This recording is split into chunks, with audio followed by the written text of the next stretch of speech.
Chapter 1: Escape from Death. The Yondaime Kazekage, Sabaku no Kanbei, sat poised and watchful in the conference room, ready to respond with intelligence and passion at a moment's notice. He had been Kazekage for almost 13 years now. He had risen to that title through a mix of his noble descent from the Shodai Kazekage and his exemplary service during the Third Great Ninja War, as well as political skill. He had fought hard to rise so high and had left many enemies dead or broken in his wake, and even a couple of friends.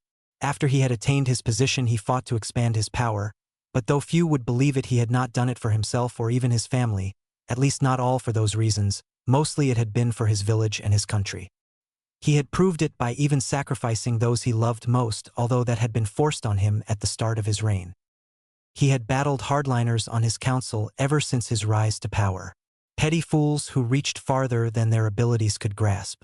They were, however, able early on to force decisions on Kanbei by manipulating the well-meaning and naive civilian members of Suna's ruling council. Unlike the Hokage, the Kazekage did not have the ability to make his word law. Not yet anyway. One of those awful decisions had been to seal the demon Shikaku into a new vessel. How he had hated the idea. None of the vessels for that demon had ever been useful long. He had also feared that the vessel would come from a family that opposed him. That was when his wife's brother, Yashimaru, suggested that their own child be used. Though the idea horrified him, his wife managed to convince him that it was the best way to approach the situation. It would turn the hardliner's plans to his own purposes and increase his influence. His wife had shared his vision for the future and had supported him in every way. Even though theirs had been an arranged marriage, they loved each other very much. She was wise beyond her years, and Kanbei missed her counsel almost as much as he missed the love they shared. Kanbei was reserved, cold, and quiet. He was not one to show much emotion, but that did not mean he did not feel. People felt that Kanbei had merely used his wife to further his own career. But if that were so, why had he not remarried someone to help his political ambitions? That was a question that few were perceptive enough to ask. His wife had sought out the old Fuinjutsu and Kinjutsu mistress Chiyo for the purpose of finding a better method of sealing the one-tailed beast. Chiyo discovered that the previous seals had been too straightforward. They had all been designed to give the vessel almost constant access to Shikaku's power, but by giving them easy access to the demon's power, they also gave the demon easy access to the vessel's minds. Chiyo devised a seal that would give the vessel a subconscious connection to the demon's power and would set up a kind of pseudo-barrier personality based on his wife's that would throw off the demon's hold until he matured enough and developed his will to be strong enough to keep himself sane. When it came time for Gaara to be born, Chiyo performed the sealing perfectly, but she had left out an important factor in her calculations. That being, she did not devise a seal to protect Kanbei's wife during the sealing, and that was what had led to failure. When the Shikaku's essence entered his wife, it quickly drove her mad, and thus corrupted the presence that would protect Gaara's mind. Madly, his wife cursed their youngest and their village. Deep down, Kanbei knew that somewhere in his son was the uncorrupted imprint of his mother's mind. Why else would the sand protect Gaara so firstly when the Shikaku was kept at bay most of the time? The lose of his wife devastated him and his family. To protect his two remaining children while he waited to see the outcome on Gaara's mind, he placed the boy under the care of his wife's brother. Kanbei hated the simpering man, and the feeling was mutual. His brother-in-law had never accepted the fact that his sister could love someone more than him. As Gaara grew, Kanbei observed him closely. The boy tried hard to fit in, but his powers were greatly out of control. One day he watched as Gaara tried to apologize to another child he had hurt and saw his failure. However, Kanbei felt the boy was stable enough and would soon take a hand in trying to teach the boy to control his abilities and reunite him with his siblings. His brother-in-law demolished those plans, however, when he attempted to kill Gaara, failed, lied about his mother, and then told the boy it had been done on his orders. A damn lie. Gaara's mind had been broken since then, and he became 1,000 times more dangerous ever since. The council had hired other assassins since then and had forced him to do the same on several occasions. Every time he waited, torn between his desire to see his son live and have a chance to overcome his madness or be released from his pain. Gaara always survived. It was in his blood. After a time, Kanbei was able to convince Gaara that if he became a ninja, he would have plenty of strong victims to sate his bloodlust, and he would be a ninja as long as he protected his teammates, his brother and sister. Gaara had told him he would only watch over them until he was strong enough to kill the Kazekage, and then he would destroy everyone in order to prove my existence. Kanbei prayed he could find an alternative to that outcome, and soon. So that was the way things had been for the past 2 years. His children had been on one team, and the three were well on their way to becoming powerful ninja. Temari and Kankuro would one day become important leaders for Suna. Kanbei hoped that he would be able to at least change Gaara for the better and allow him to have as normal a life possible for a Jinchuriki.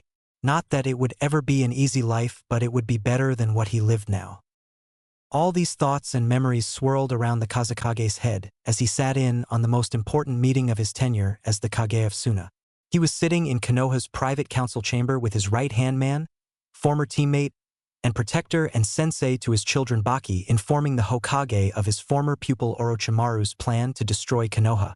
All of the council and the Hokage had listened to his report, and not a word had been spoken for almost 3 unbroken minutes. Finally, after silently staring at the table for so long, the Hokage spoke. "Well, this is interesting to say the least." Danzo, the old war hawk, spoke slowly. "This is not a joking matter.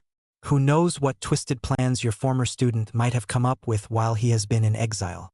He could have caused massive amounts of damage to us before we defeated his forces." The Kazekage was slightly annoyed that Danzo felt that both Suna and Oto together would still be defeated by Konoha, but he knew that Suna had been slow in recovering from the last Great War and had only retained its status because of its alliance with Konoha and the fact that all but the other 4 great countries were just now getting back up to pre-war status. The Hokage smiled at Danzo and spoke in a patronizing tone. "But Danzo, we did learn of the attack thanks to our ally the Kazekage." The Kazekage gave a small bow of the head to his counterpart. The Hokage's former teammate Koharu spoke. "Indeed, but I would like to know how exactly he came by these plans." All of the council turned towards Kanbei and waited. Kanbei spoke in an even confident voice. "I was contacted by an envoy from Odo 2 weeks ago and asked to go and meet his leader concerning a business proposition which needed the utmost secrecy. I informed the ambassador that I was too busy to go and said that if the leader wanted to see me, he would have to come and meet me in Suna. The man then said his leader was too busy to go that far and wanted to know if we could meet in Wind Country at near the border with Bird Country. I was intrigued, and we decided on the number of guards we would bring and the exact location and time. 1 week later, the time for the meeting had arrived, and I was feeling very nervous, which was strange as I shouldn't have had to be afraid of anyone from such a new village as Odo. I erred on the side of caution and created a shadow clone of myself and hid a mile or so away from the meeting place. Imagine my clone's surprise when the leader arrived with a group of 4 guards and revealed himself to be Orochimaru. He explained his plan to me, which I have told you about. I told him I would consider his plan and get back to him as soon as possible. It was at that point he laughed and said I had already agreed to it. His guards killed my men and he attacked my clone. Needless to say, when I received its memories, I retreated post-haste. I was able to evade several close calls while Orochimaru and his men tracked things in part to my knowledge of the desert.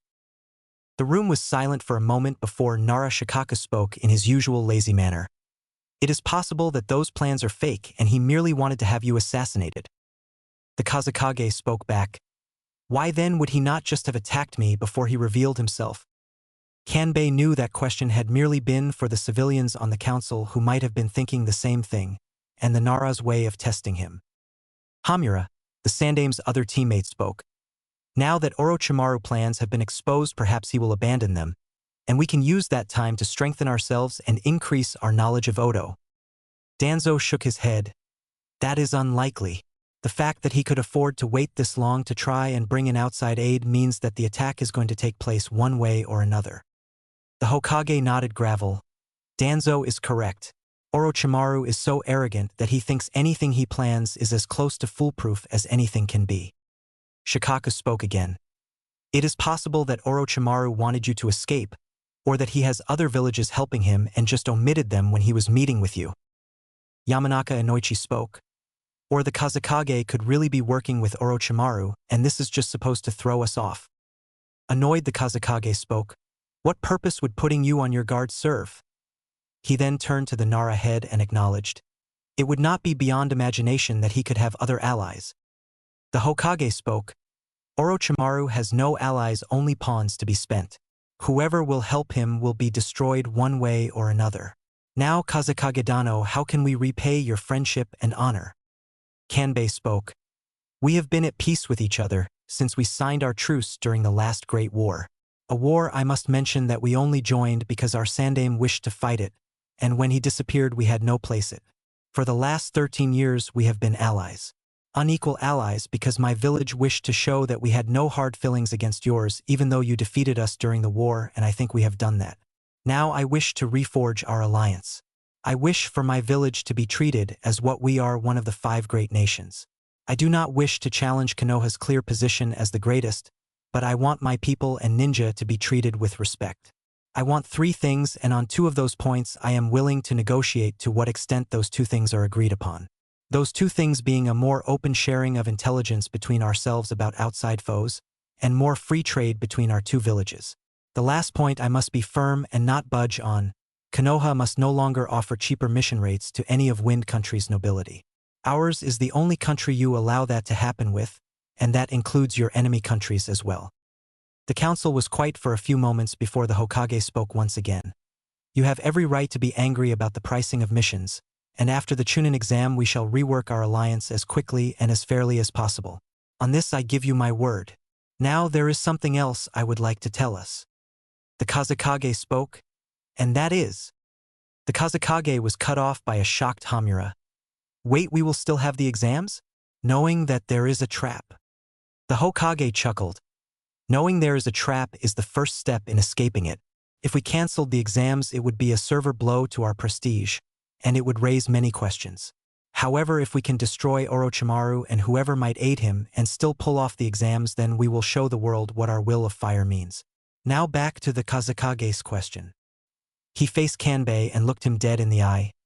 I am sure Orochimaru promised you quite a lot for your cooperation, and asked for something seemingly small in return. He also probably told you that there was one thing you had which would ensure the success of the attack. What were those 2 things? Kanbei's eyebrows rose in shock before he allowed himself a small chuckle. I see you still live up to your reputation as the Professor Hokage-sama. Orochimaru wanted only a small chunk of land from our supposed conquest, which I would decide on, and he wanted to make sure that Uchiha Sasku was turned over to him relatively unharmed. This caused quite a stir among the council, who all began to mutter among themselves until the Hokage once again questioned. What were you to provide? Kanbei held back for a moment. By telling you this I am giving up an advantage in the Chunin exams, and I hope you can appreciate that given you all know how important that is. My youngest son Gaara is the Jinchuriki for the Ichibi. At that announcement the room was once again plunged into silence. In my silence I was ignored by those that knew nothing of me. In my mind it never occurred to me that the many strangers I came into contact with were behaving normally. I just saw more individuals that didn't care about me or my pain, and it angered me that they felt nothing or thought nothing about me. I wallowed in that rage and let it corrupt my mind and soul, and eventually I didn't care if they saw me or not because I decided I would force them to see me. Then I met him and everything changed. He alone reached out to me in my darkness, and it wasn't just because he saw himself in me, and it wasn't just because he was lonely as well. He did so only because he truly wanted to be friends with me. When we discovered our common pasts and paths, I was finally fully freed of my rage, and I loved him as I had once only loved myself. Little did I know the day we met that I had met my other brother, and made the best friend that one could ever ask for. Entry in the Journal of the Godame Kazekage. Sabaku no Temari sat in the Hokage Tower's upper reception room waiting for her father and sensei to finish their meeting with the Konoha Council. The meeting had been ongoing for about 3 hours, but Temari wasn't fazed at all. She had grown up waiting for meetings to be finished. Such was the life of a child of a Kage of one of the 5 great elemental villages. It was something one got used to and learned to be patient because of it. Temari had learned that in spades and used that knowledge to great effect in all aspects of her life. Even her brother Kankuro was calm during these kinds of meetings, even if he hadn't learned to apply that to the other aspects of his life. Nothing seemed to bother Gaara, not anything as mundane as a meeting anyway. So Temari sat reading a manual on seal creation. It had always been something that came hard to her, and aside from her genjutsu it was her worst skill area. Kankuro was working on a couple of small parts of his puppet Karasu, and Gaara, well, he was just staring out of the tower's window. Gaara wasn't interested by much aside from violence. As much as Temari hated the way things were, she was at a loss as to how to break Gaara from his shell, or at least try to without him killing her. Tamari hated her father for what happened to her mother and brother, and that hate greatly affected her love of the distant man. But Tamari felt deep down that her father hated himself more than anyone else did, and for that she continued to hide her hate and tried to forgive him, though it wasn't easy. All of the siblings' activities came to a halt as they heard a shrill voice coming from the other side of the door that led into the large chamber that they currently occupied.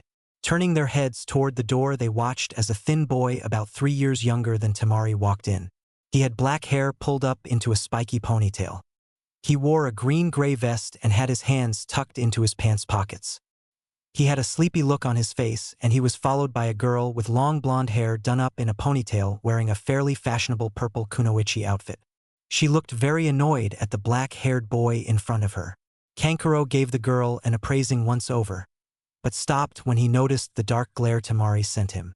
As he tried to play it off, a rather heavy-set boy with reddish-brown hair followed the other two while eating a bag of barbecue chips. The blonde-haired girl yelled at the boy, "Shikamaru, what the hell were you doing? We could have had that damn cat hours ago if you had just used your jutsu. Instead you just sat around and let me and Choji do all the work." Tamari watched in amusement as the larger boy, Choji no doubt, didn't seem to really care about the extra work as he just threw back handfuls of chips with a smile on his face. The skinny boy sighed, "Troublesome. If I had used my jutsu, we would have had to take more missions instead of this one.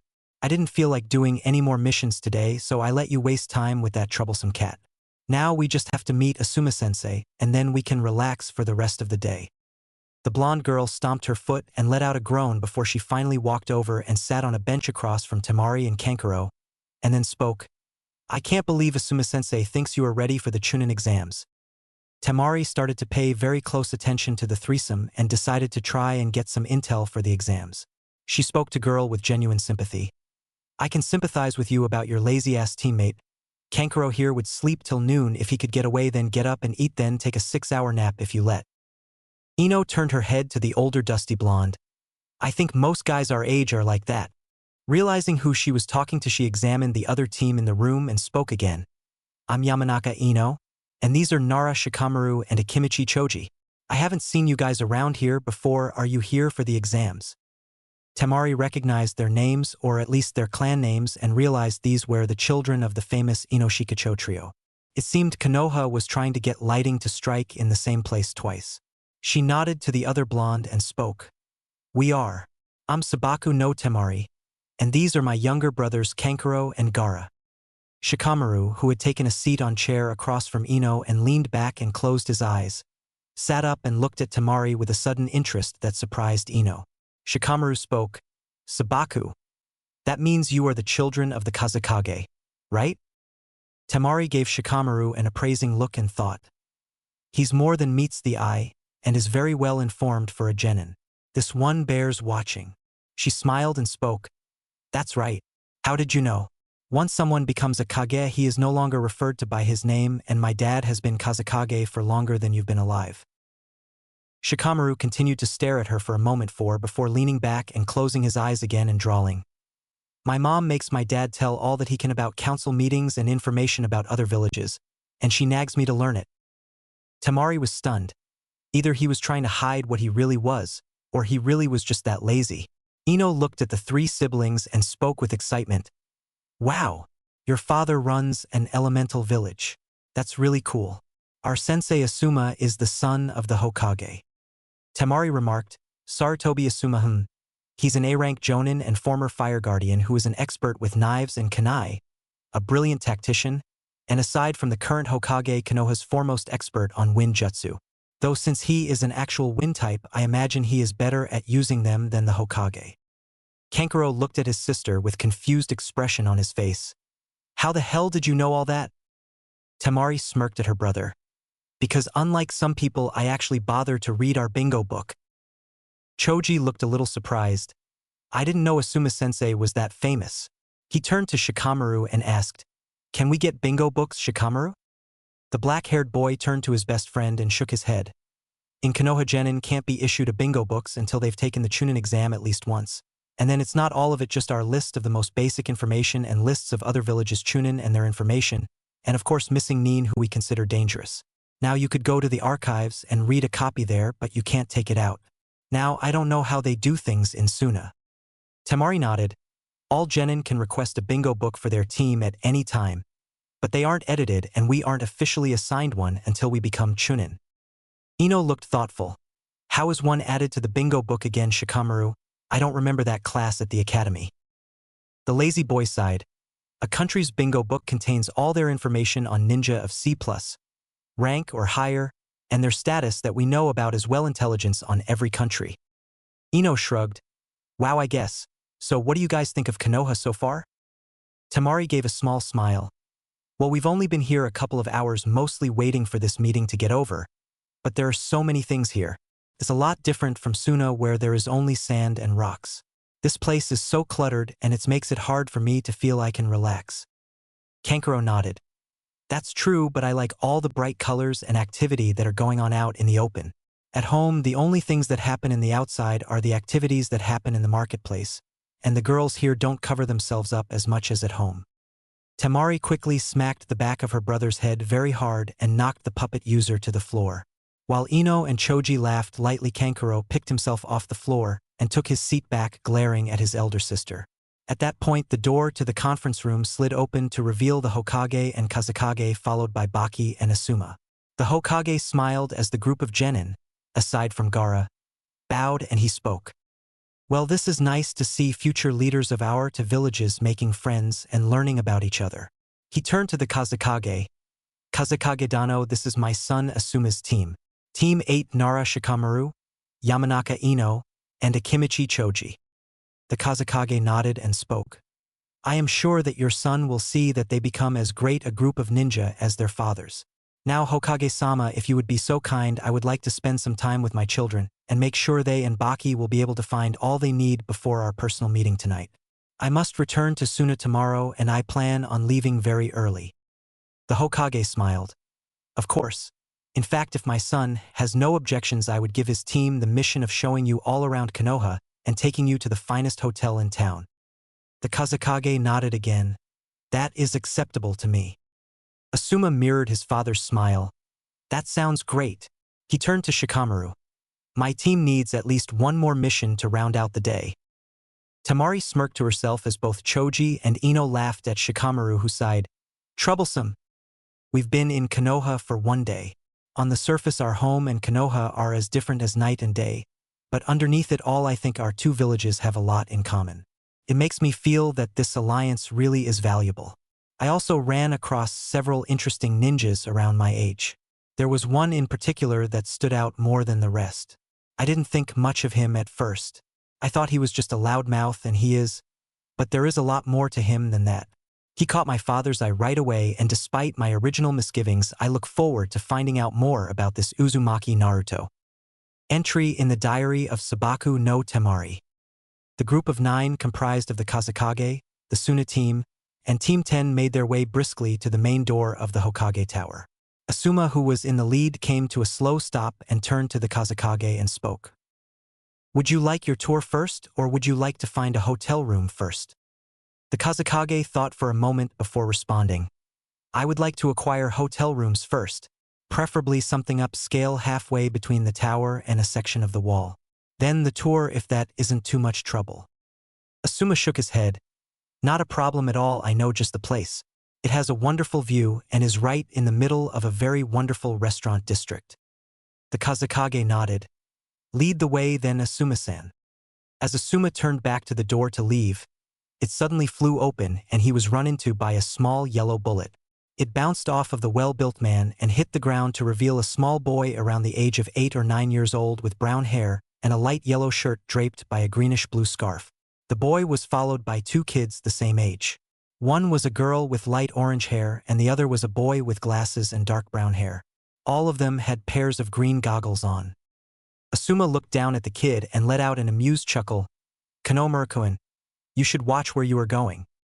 The boy looked up at the older man with an embarrassed grin and responded, No way, Uncle Asuma. You should just take up less space. Asuma gave a laugh and turned to his party. Forgive the interruption, everyone. This is my nephew Konohamaru and his friends Moegi and Udon. They are currently enrolled in the academy. Konohamaru, Moegi, and Udon, these 3 are my team Ino, Shikamaru, and Choji.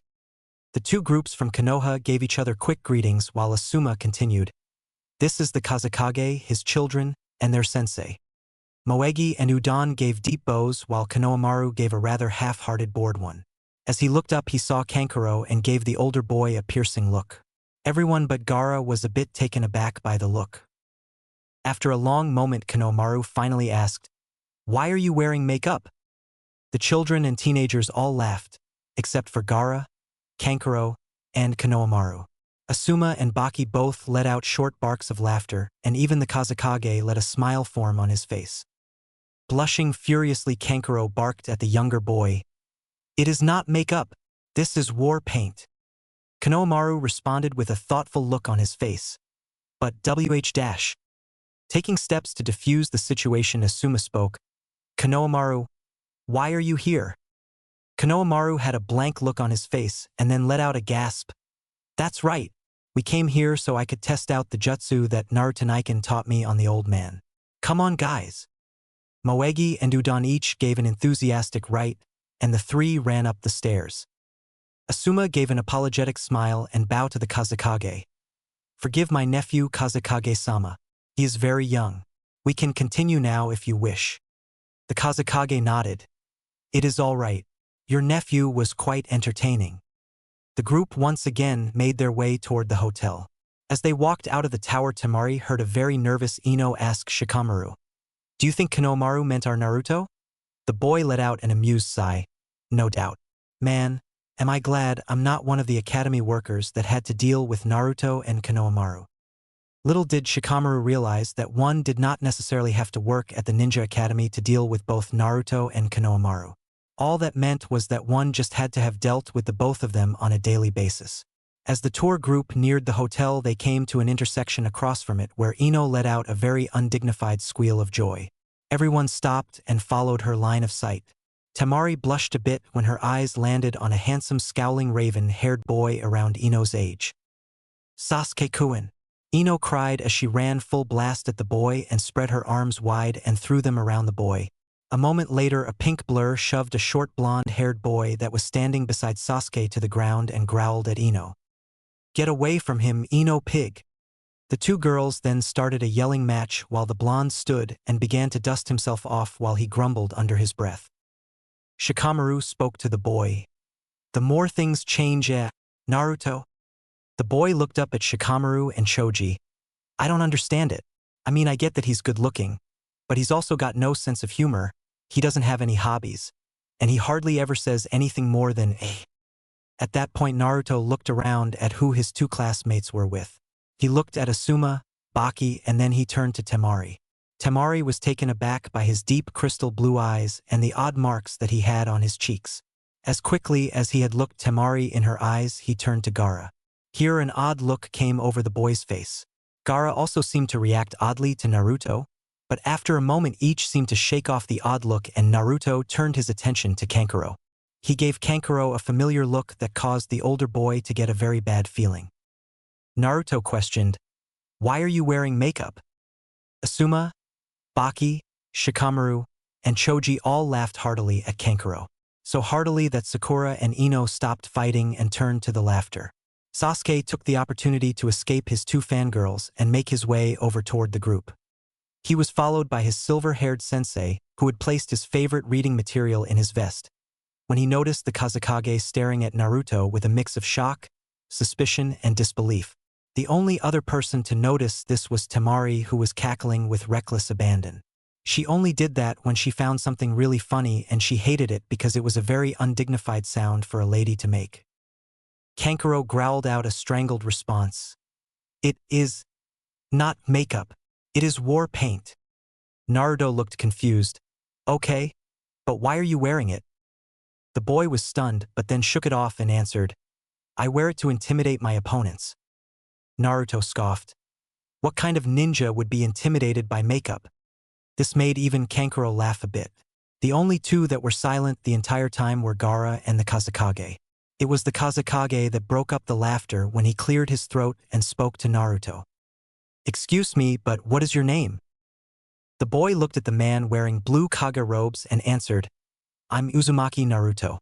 Why are you wearing those robes? Kakashi spoke up. Naruto, show some respect. This is the Kazekage. He leads our allies in Suna the way the Hokage our village. Naruto merely shrugged and spoke. Nice to meet you, I guess. Baki, Temari, and Kankuro all bristled at the lack of respect shown to their leader, but to their great shock the Kazekage showed no offense. Instead, he merely turned to Kakashi and spoke. Well, this is a pleasant surprise, Kakashi-kun. It has been about 13 years, I believe. You've made a great name for yourself since then. The younger man bowed. You honor me, Kazekage-sama. I apologize for my student, he is very young and I haven't had much time to beat some manners into him yet. These are my other students, Uchiha Sasuke and Haruno Sakura. Temari's eyes shot open at the name Uchiha and watched as the two students bowed to her father. Gaara caught sight of the Uchiha's eyes and shifted noticeably, and the other boy did the same on sight of Gaara. The Kazekage spoke. Do not worry about the boy Kakashi, I find his attitude refreshing, and I am quite sure that you will be as good a sensei to him and your other students as yours was to you. Kakashi bowed again. You give me far too much credit. I can't hope to be half the teacher Yondaime-sama was. The Kazekage shook his head. Your teacher would disagree, I am sure. You are a fantastic ninja. In fact, I would like you and your team to join Asuma-san's team while they give us a tour. It would do my children good to make more friends in this village, so they won't feel as isolated. Chunin Exams. Kakashi shot Asuma a look and then spoke. We would be honored, Kazekage-sama, but my team has a mission to report on. The Kazekage waved his hand. I must insist on it, Kakashi-kun. I will explain it to the Hokage this evening, and I will see that your team is paid along with Asuma-san's. Kakashi shared another glance with Asuma and then nodded at the Kazekage. Very well, sir. The Kazekage smiled. Very good. Now if you would please wait here while my children and Baki obtain some rooms. As the group from Suna made their way into the hotel, Kakashi turned to Asuma and gave him a questioning look. Asuma sighed, lit one of his cigarettes, and gave a cesarate hand signal to Kakashi that meant, very important news. Later. The Kazekage is here to renegotiate our treaty, while his children are here to take the Chunin exam, and the old man assigned us to give them a tour. Sasuke questioned, the Chunin exam? Kakashi nodded. Yes, it is the test genin take so they can get promoted. I planned on nominating you guys at the Jounin meeting tomorrow. Naruto perked up at that. All right, as soon as I pass that test, I'll be one step closer to being Hokage. Ino scoffed and Shikamaru gave Naruto a smile. He's still on that kick. Oh well, for someone so hard to read, it is nice to know something so certain about him. It makes things less annoying. In the hotel, Temari unsealed her clothes bag and placed it in the single room's closet. She then made her way into the sitting room that connected her room and the 3-bedroom that her brothers and sensei were sharing. In the sitting room, she found her father staring out of the window in the direction Hokage Monument. Baki soon entered from the other room. The Kazekage spoke without turning from the view. Temari, tell me what you think about the people here. The girl took a breath. The civilians are very prosperous and for the most part happy, as are the ninja. The ninja here are different from those of other villages I've been to. They seem to be wired a different way. Her father nodded. Temari, you are wise beyond your years, a trait you inherited from your mother. You are also very well informed and educated. However, there are some things that only real-life experiences can teach you. One of those things is why Konoha ninjas are considered to be the best. Temari waited for her father to continue as she felt her heart soar at being compared favorably to her mother. The man went on, Konoha ninjas are taught to believe in the will of fire. This is the belief that someone is always stronger when they protect others close to them, and all the Hokages have firmly believed and promoted the belief in it to others. Temari spoke. Surely there's more to Konoha's greatness than that? Do you believe that is why Konoha ninja are the best? The Kazekage answered her. I don't know, but I do know that their Kages have believed it, and that goes a long way in this world. That is why I'm giving you a mission. It is twofold. The first part will involve you observing the ninjas here and their way of life so you can come to your own conclusion about the will of fire. For the second part of the mission, I want you to follow and find out as much as you can about one of the ninja that you will be up against in the Chunin exam. Temari responded quickly and somewhat hopefully, "The Uchiha?" The Kazekage frowned and shook his head. "No, the Uchiha are all alike. They crave either power for themselves or their family. I want you to follow an unknown quantity, Uzumaki Naruto." Temari and Baki's eyes shot open and Temari spoke. "Him? What do you want to know about him?" The Kazekage turned from the window and stared into his daughter's eyes. "Everything you can find out about him. Anything you can find out about him. I want you to do whatever is necessary to get information from him, without having to use violence." Temari felt a dark blush rise to her cheeks. "When you say, whatever, do you mean?" Baki looked confused for a moment before an even darker blush rose to his face. "Kazekage-sama, Temari-chan is far too young to undertake a seduction mission, and it is a far beneath her station as your daughter." Temari shot a grateful look at her teacher. He was on a genin team with her mother and father, and was like an uncle to her and her brothers. He would often watch over them when her parents were busy. Despite the fact he had called her Temari-chan, for the first time since she had forbidden it since she entered the academy, she felt nothing but affection for the man who too often thought of her as a little girl instead of the ninja she was. The Kazekage responded, "Temari has never asked for and never received any kind of favoritism when being assigned missions, and it has always been my policy that all ninja regardless of status have the potential to be assigned any type of mission. I seriously doubt Temari will actually have to seduce the boy. He's around 12, and I think she can handle anything he could try and throw at her. I leave the specifics of it up to her. I trust her judgment in this matter." Temari bowed, feeling a bit of pride in the amount of trust her father and Kage placed in her abilities. "I accept the mission, Kazekage-sama, and I will do my best." The Kazekage nodded. "Good, I will expect your report when I return for the second round results. Now get your brothers and meet Baki and I in the lobby. We will then rejoin our tour group." Temari bowed. "Yes, sir." She then left the room. Baki spoke to his friend. "Forgive me for questioning your orders like that. It was not the appropriate time." The Kazekage waved him off. "No, don't worry about it. You were just doing what you thought was best for Temari. Temari is fast becoming a great ninja. Someday soon she will become a better kunoichi than her mother." Baki spoke softly. "You should tell her that it would mean the world to her." The Kage looked down. "You have been more of a father to her than I have the last 10 years. Perhaps you should be the one to tell her." Baki gave his old friend a sad smile. "You could change that, Kanbei. All you have to do is tell them the truth." "The truth, and what is that?" "The truth is I failed as a husband, lover, and father, and nothing can change that. Karura would hate that you are just giving up like this." "I am not giving up, but before I can try to become a better father I must secure the village and its future, at least for a few years." Baki nodded. "I have always trusted you, my friend, and I will trust your judgment on this as well. But know that it is not just your children or Karura's memory that I am worried about, but you as well." The Kazekage gave his old friend a thankful smile. "Thank you, my friend." Baki grinned at Kanbei the way he did when they were still genin and before the war. It was a sight that had become rarer and rarer over the years. The two men left and locked the door behind them, then made their way down to the lobby and met the genin. They left the hotel and met with Asuma and Kakashi's teams out front. The Kazekage gave a formal smile as he made his way to the two jonin and spoke in a polite tone. "Thank you for being so patient." At this point Sakura gave a scoff and glared daggers at Naruto, who had whined the entire time they had been waiting about being bored. The Kazekage continued. "Now I would like to go to the one place that a trip to Konoha would not be complete without a visit to, the Hokage Monument." Asuma bowed. "Right this way, sir."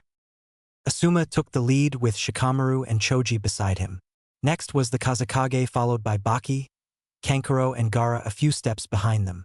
Then followed Kakashi with Sasuke behind him and Ino and Naruto on either side him, until Sakura pushed Naruto to the ground to get on the opposite side of Sasuke that Ino was on. As the two girls alternatively sniped at each other and tried to flirt with Sasuke, Temari shook her head and held her hand out to Naruto. "Here, let me help you up, Uzumaki-san." Naruto looked up and gave the older girl a sheepish grin. "Thanks." The boy took her hand and she helped him up. Temari was shocked by how soft his hands were. Generally, by the time a student officially became a genin, they had built calluses all over their hands and feet, but Naruto had none. Even if he hadn't trained all that much, he should have had at least a few, but Temari kept her shock in check.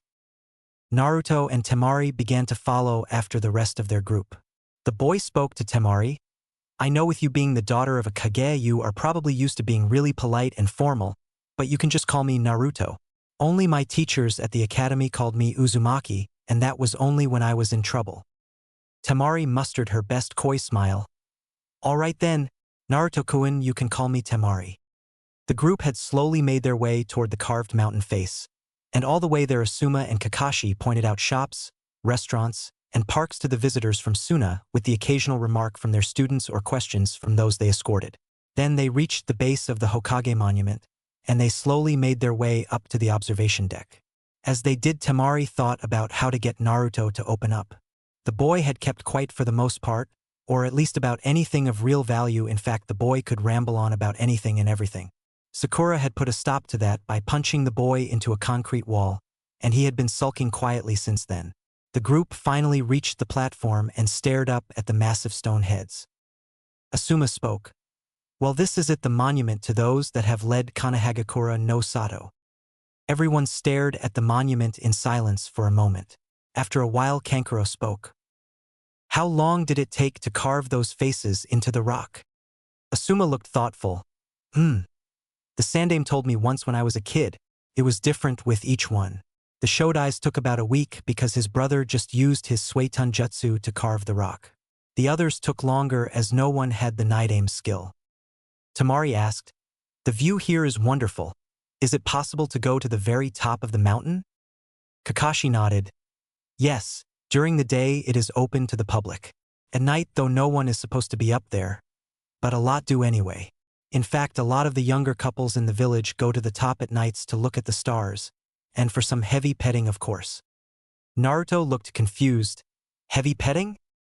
Everyone but Gaara, who was just as confused as Naruto though he didn't show it, goggled at the blonde boy. Kakashi sighed, bent down, and whispered into the boy's ear. Temari found the range of emotions and reactions on the boy's face funny. After Kakashi was done, Naruto had a dark red blush across his face, and he shot a quick sidelong look at Sakura before he shook it off and looked Kakashi in the face. Why are you so perverted, Kakashi-sensei? Kakashi smiled and put his hand on the back of his head, chuckling.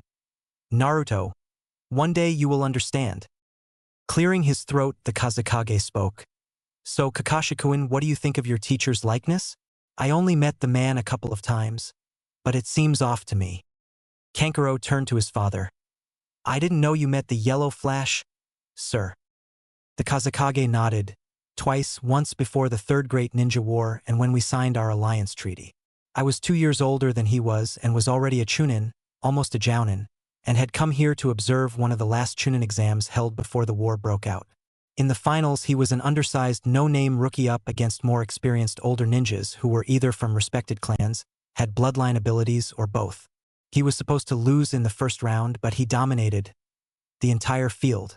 At the victory ceremony held that night, he was introduced to all of the visiting representatives. Not anything really formal, just a bow and a congratulations. Then, after the war as Hokage, he came for a short visit to Suna to sign the treaty. That was quite a gesture. Normally a stronger nation is visited by a weaker, and if they are equal they meet on neutral ground. But he disregarded that tradition as a sign of a true desire for friendship. As at that time Konoha was much stronger, and still is. That was a much more personal meeting. He was a very unique ninja. He always seemed to have some kind of smile on his face. He confounded me to no end. He did that to everyone, I think. Kakashi nodded. Yes, he did have a unique way of dealing with people. As to the sculpture, when he was getting a smaller bust made for a model, he wanted to smile, but the council thought that he should look serious. That was only the second time I ever saw him with that look on his face. Everyone continued to look up at the faces on the mountain for a moment before Ino broke the silence. You know, Asuma-sensei, you look a lot like the Sandaime when he was younger. Asuma puffed on his cigarette. Yeah, my hair is darker than his was, and I am built a bit more muscularly than the he was, but other than that I guess I do look like the old guy. Naruto let out a cry and pointed his finger at Asuma. You're the Hokage's son? So that means you are Konohamaru's uncle. How is he doing? I haven't had much time to hang around with him lately. Asuma smirked at the boy. I just saw him earlier as a matter of fact. He said he was going to try out the jutsu you taught him on the old man. Naruto laughed. I wonder how much better he's gotten with it. He has some talent, but he hasn't been able to get quite enough into it just yet. Temari questioned kindly. What kind of jutsu did you teach him, Naruto-kun? Ino and Kankuro whipped their heads towards Temari so fast that it was a minor miracle that they didn't break their necks. Naruto replied, it's a jutsu that is used to reveal and defeat perverts. Everyone but Gaara gaped at Naruto for a moment before Temari asked, why would he try to use that on the Hokage? Kakashi and Asuma exchanged an amused glance while Naruto chuckled. At that point, the Kazekage looked up at the position of the setting sun and cleared his throat. Speaking of Hokage-sama, I must leave for our meeting. Asuma-san, Kakashi-kun, I thank you and your students for your tour. It was most informative. I will make sure to tell the Hokage how helpful and informative it was. Baki, let your students off for the evening. Asuma spoke. Sir, Kakashi and I need to go to a Jounin meeting at the tower this evening. We will escort you. Baki spoke. The team will be fine, I will go with you as well. The Kazekage nodded, before he turned to Temari and Gaara. Remember what I told you too. Gaara's instructions were not to try and kill anyone until after the exam. Asuma, Kakashi, and Baki each gave their teams permission to leave. The three Jounin followed the Kazekage towards the Hokage Tower. The group of genin stood around and shot looks at each other. After a few moments, Shikamaru yawned and turned to leave but stopped when Ino spoke to him. Where are you off to so quick, Shikamaru? The boy turned to the blonde. Home. My mom will have dinner ready soon, and if she finds out I could have been at home for dinner and instead just hung around with you guys, she'd chew me out worse than she does my dad when he stays out drinking. Choji called. Hey, can I come over? Shikamaru smirked at his friend. Sure, that will make sure she won't complain about wasting food. As the two friends made their slowly down the steps of the monument, Ino shook her head bemusedly at the pair before she turned toward Kankuro and Temari, who were talking in low voices. Kankuro hissed. I'm telling you we should stick together. Dad and Sensei wouldn't want us to just wander around on our own for no reason. Temari replied hotly. You're the one that wants to wander around. Kankuro let out an exasperated sigh. I just want to get something to eat at the barbecue place across from our hotel. Temari shrugged. Then go ahead and go. I'm not hungry at all. At that point, Temari walked away from her annoyed brother and made her way over to Naruto with a predatory smile on her face. The spiky-haired boy was standing off to the side of his two teammates while waiting for Sakura to finish talking to Sasuke. Are you sure you don't want to get some food with me, Sasuke-kun? The raven-haired boy turned away from Sakura and walked toward the railing. Go home, Sakura. With that, he began to jump down to the bottom of the monument. Naruto spoke to Sakura. Don't worry about that, Sakura-chan. You should just forget him and come get something to eat with me. Sakura wheeled around to face Naruto with a very menacing glare and ground out, I'm not hungry. Naruto gave a nervous laugh and turned around to come face to face with a sweetly smiling Temari. The older girl spoke in a flirty tone. If you would like some company, I would love to accompany you, Naruto-kun. I'm starving. Kankuro, Sakura, and Ino gaped at the older girl. Naruto shrugged his shoulders. That's fine, Temari. Come on, it's this way.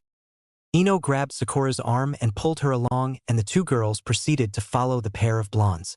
Only Gaara and Kankuro remained on the platform. Kankuro stood watching the retreating figures make their way down the path in amazement. Despite his fear of his brother, Kankuro asked him, Did you see that too, or was I just under a genjutsu? Gaara answered in his cold, even tone. There was no genjutsu that I could detect. What makes you think there might have been one? Kankuro responded. The fact that Temari's flirting with that blonde loudmouth. I mean, I've never seen her act like that around any guy. The most I've ever seen her react to a guy in that way is when she sees a cute guy, she'll just check him out and introduce herself. But she has never gone farther than that. Gaara spoke in a matter-of-fact tone. Perhaps she favors him more than anyone she has met, or she could be in heat and wishes to mate with him. Kankuro spluttered and chalked out, Two-san would kill her.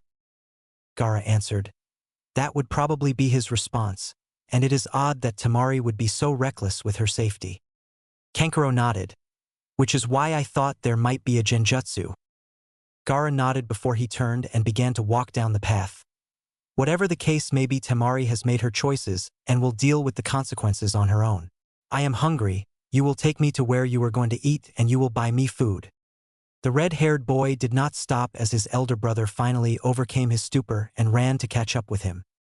The Sandaime Hokage let out a content sigh and lowered his drinking cup slowly. He looked up as he felt movement come from outside his door.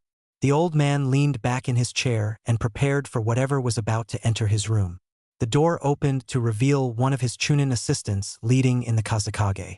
The Chunin bowed as the Kazekage walked past him and stood in the middle of the sitting room.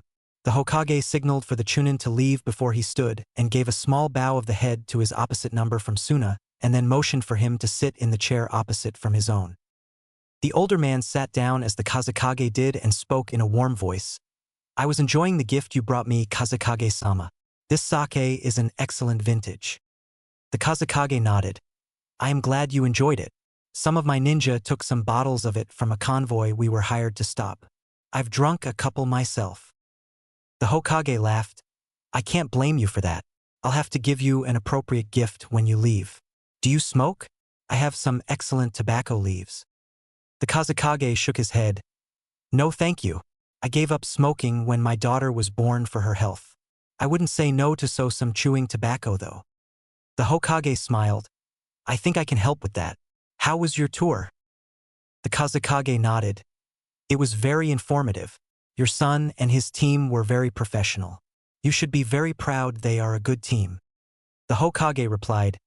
Yes, my son has done an excellent job with his team. The Kazekage smiled. I also met an old acquaintance, Kakashi-kun and his team. The Hokage's smile dropped just a fraction of an inch, but the Kazekage noticed that and continued. I requested that he and his team join us and they were very helpful as well. The Hokage nodded. I'm glad you enjoyed our hospitality. The Kazekage smiled. Yes, I was also wondering about one of Kakashi's students, Uzumaki Naruto. The Hokage's tone lost some of its warmth. What about him? The Kazekage replied. His surname. The Hokage replied in a clipped tone. Naruto is an orphan, a nameless one at that. He was born shortly before the Kyuubi attacked our hospital. The demon caused the destruction of all our medical records that didn't pertain to shinobi, as we have copies in their files. No one claimed the boy, so he was given a random name and given to an orphanage. We believe that his family were some of the many nameless refugees that made their way here after the war. The Kazekage smiled. Forgive my curiosity. He made an impression on me earlier. He insulted Kankuro and was somewhat rude to me. The Hokage blushed somewhat. Naruto has never had any manners. If you wish it, I will speak with him and will have a reprimand added to his record. The Kazekage shook his head. No, that will not be needed. I found it very refreshing. Sometimes it is nice to be treated as if you weren't different. The Hokage nodded sagely. Very true, but you are still young, Kazekage-dano. Just try to be a Kage for 40 years. The Kazekage felt a shiver run up his spine. He pushed the feeling down. The man in front of him was a legend and had presided over the strongest of the ninja villages for most of its history. The old man had subtly reminded Kanbei that he wasn't someone that should be toyed with. He decided to get back to more immediate business. The Kazekage brought a forced smile to his face. I don't think I'll be able to equal that, Hokage-sama. Thank you for indulging my curiosity. I have wasted enough of our time. We should move on to more immediate concerns. The Hokage became very serious. Orochimaru, it is obvious that it is too late to cancel the exam without causing massive economic and diplomatic fallout. So we will go forward with the exam as planned. We have increased patrol intervals and numbers in and outside the walls. We have also begun to observe certain teams from villages that we feel could want to betray us. The Kazekage nodded. I am impressed. What about during the exam? I imagine the field test during the second phase will have increased security, as that would be an excellent time for Orochimaru to grab Uchiha Sasuke. The Hokage nodded. We will have him watched at all times by 2 ANBU squads. Also, I plan to change the second exam somewhat. It is being held in Orochimaru's favorite training ground, and he would find it very poetic to encounter Sasuke there. The Kazekage nodded and spoke in a suspicious tone. I trust the second exam won't be changed too drastically. The Hokage smirked. Oh, it will not favor Konoha over the other villages. But new measures have been implemented to reduce the danger of death or capture to all genin. We shall make sure that your teams, particularly the one containing your children, will be well protected. Orochimaru might decide to take your escape out on them as well. The Kazekage replied, Thank you for the consideration. I'm not too worried about my other teams. Most probably won't get past the first portion of the exam, and the few that I feel will probably won't get past the second. My children will make it to the final round if they don't have to face one of the Sannin. To supplement your manpower, I would like to send you 4 of my best ANBU teams to help you with security. The Hokage nodded. That would be very kind of you. Send me the details as soon as you return home and I will inform my people. I would also like to send some men to help with your security while you return. The Kazekage responded, My ANBU escort arrived just as I came to the tower, but it would be good to have some extra eyes that are familiar with the area. Once we get to the desert, we will be safe. The Hokage chuckled. What is that old expression about fighting a sand ninja in the desert?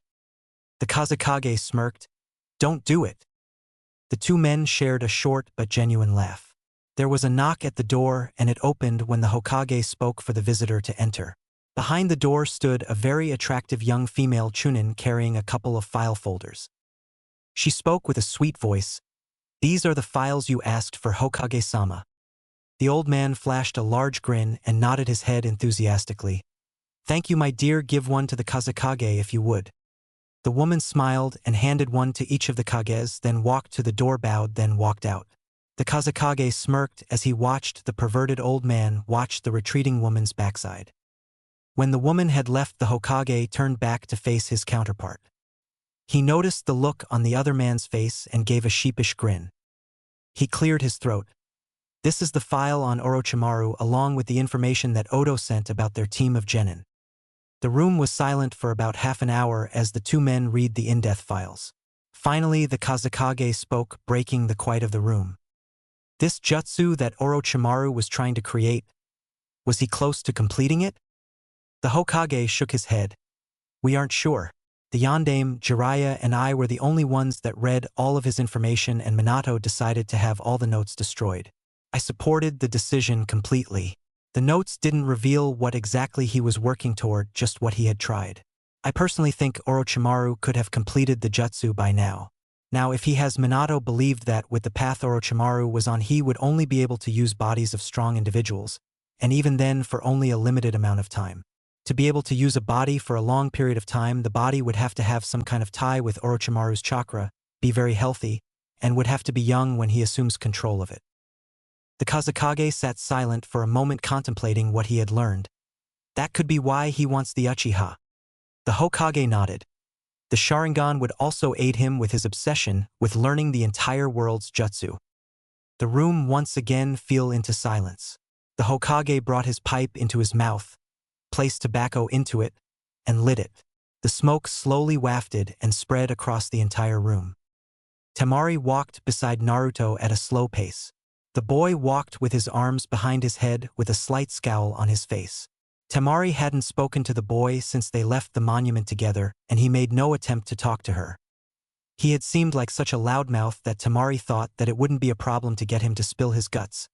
But instead the boy had fallen into a sulking mood, and it was causing her to fall into one too. In her head, Temari asked herself for about the 100th time since her father assigned her the mission why she had to follow this boy. What was it about him in particular that her father found so intriguing? Mustering up a very convincing smile, Temari spoke in a sweet voice. So where are we going to eat, Naruto-kun? Naruto looked at the older girl and a bright smile filled his face. Ichiraku ramen. He then grabbed Temari's wrist and dragged her at a high speed down the street. Temari was surprised at the amount of strength in the boy's soft hands, and she only just kept her balance.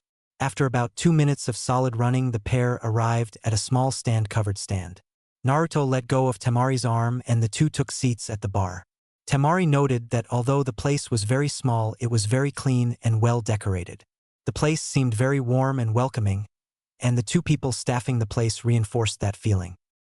The young woman standing at the counter staking bowls smiled at Naruto and Temari as they sat down. She turned and spoke to the old man manning the kitchen area. "Look who's here." She turned to the pair of blonde ninja and smiled while her father looked over and yelled at his guests. "Well, I was wondering when you would show up again, Naruto, and you bought a friend. A very lovely young friend too. What can I fix the two of you?" Naruto smiled. "I'll have a bowl of beef, pork, and 2 miso, please. All extra large." Temari looked at the boy with an amused glance. "I'll have an extra large beef bowl." The old man laughed. "Finally, Naruto brings a girl with an appetite. Aren't you going to introduce your friend Naruto?" Naruto blanked for a moment before smiling. "Oh, this is Temari. She and her brothers are here for the Chunin exam. Oh yeah, her father is the Kazekage." The two stand workers' eyes shot wide open, and they took a moment before they composed themselves and went about their work with I am speaking to Temari in a very polite tone. "What a pleasure to have you here in our stand, Temari-heim."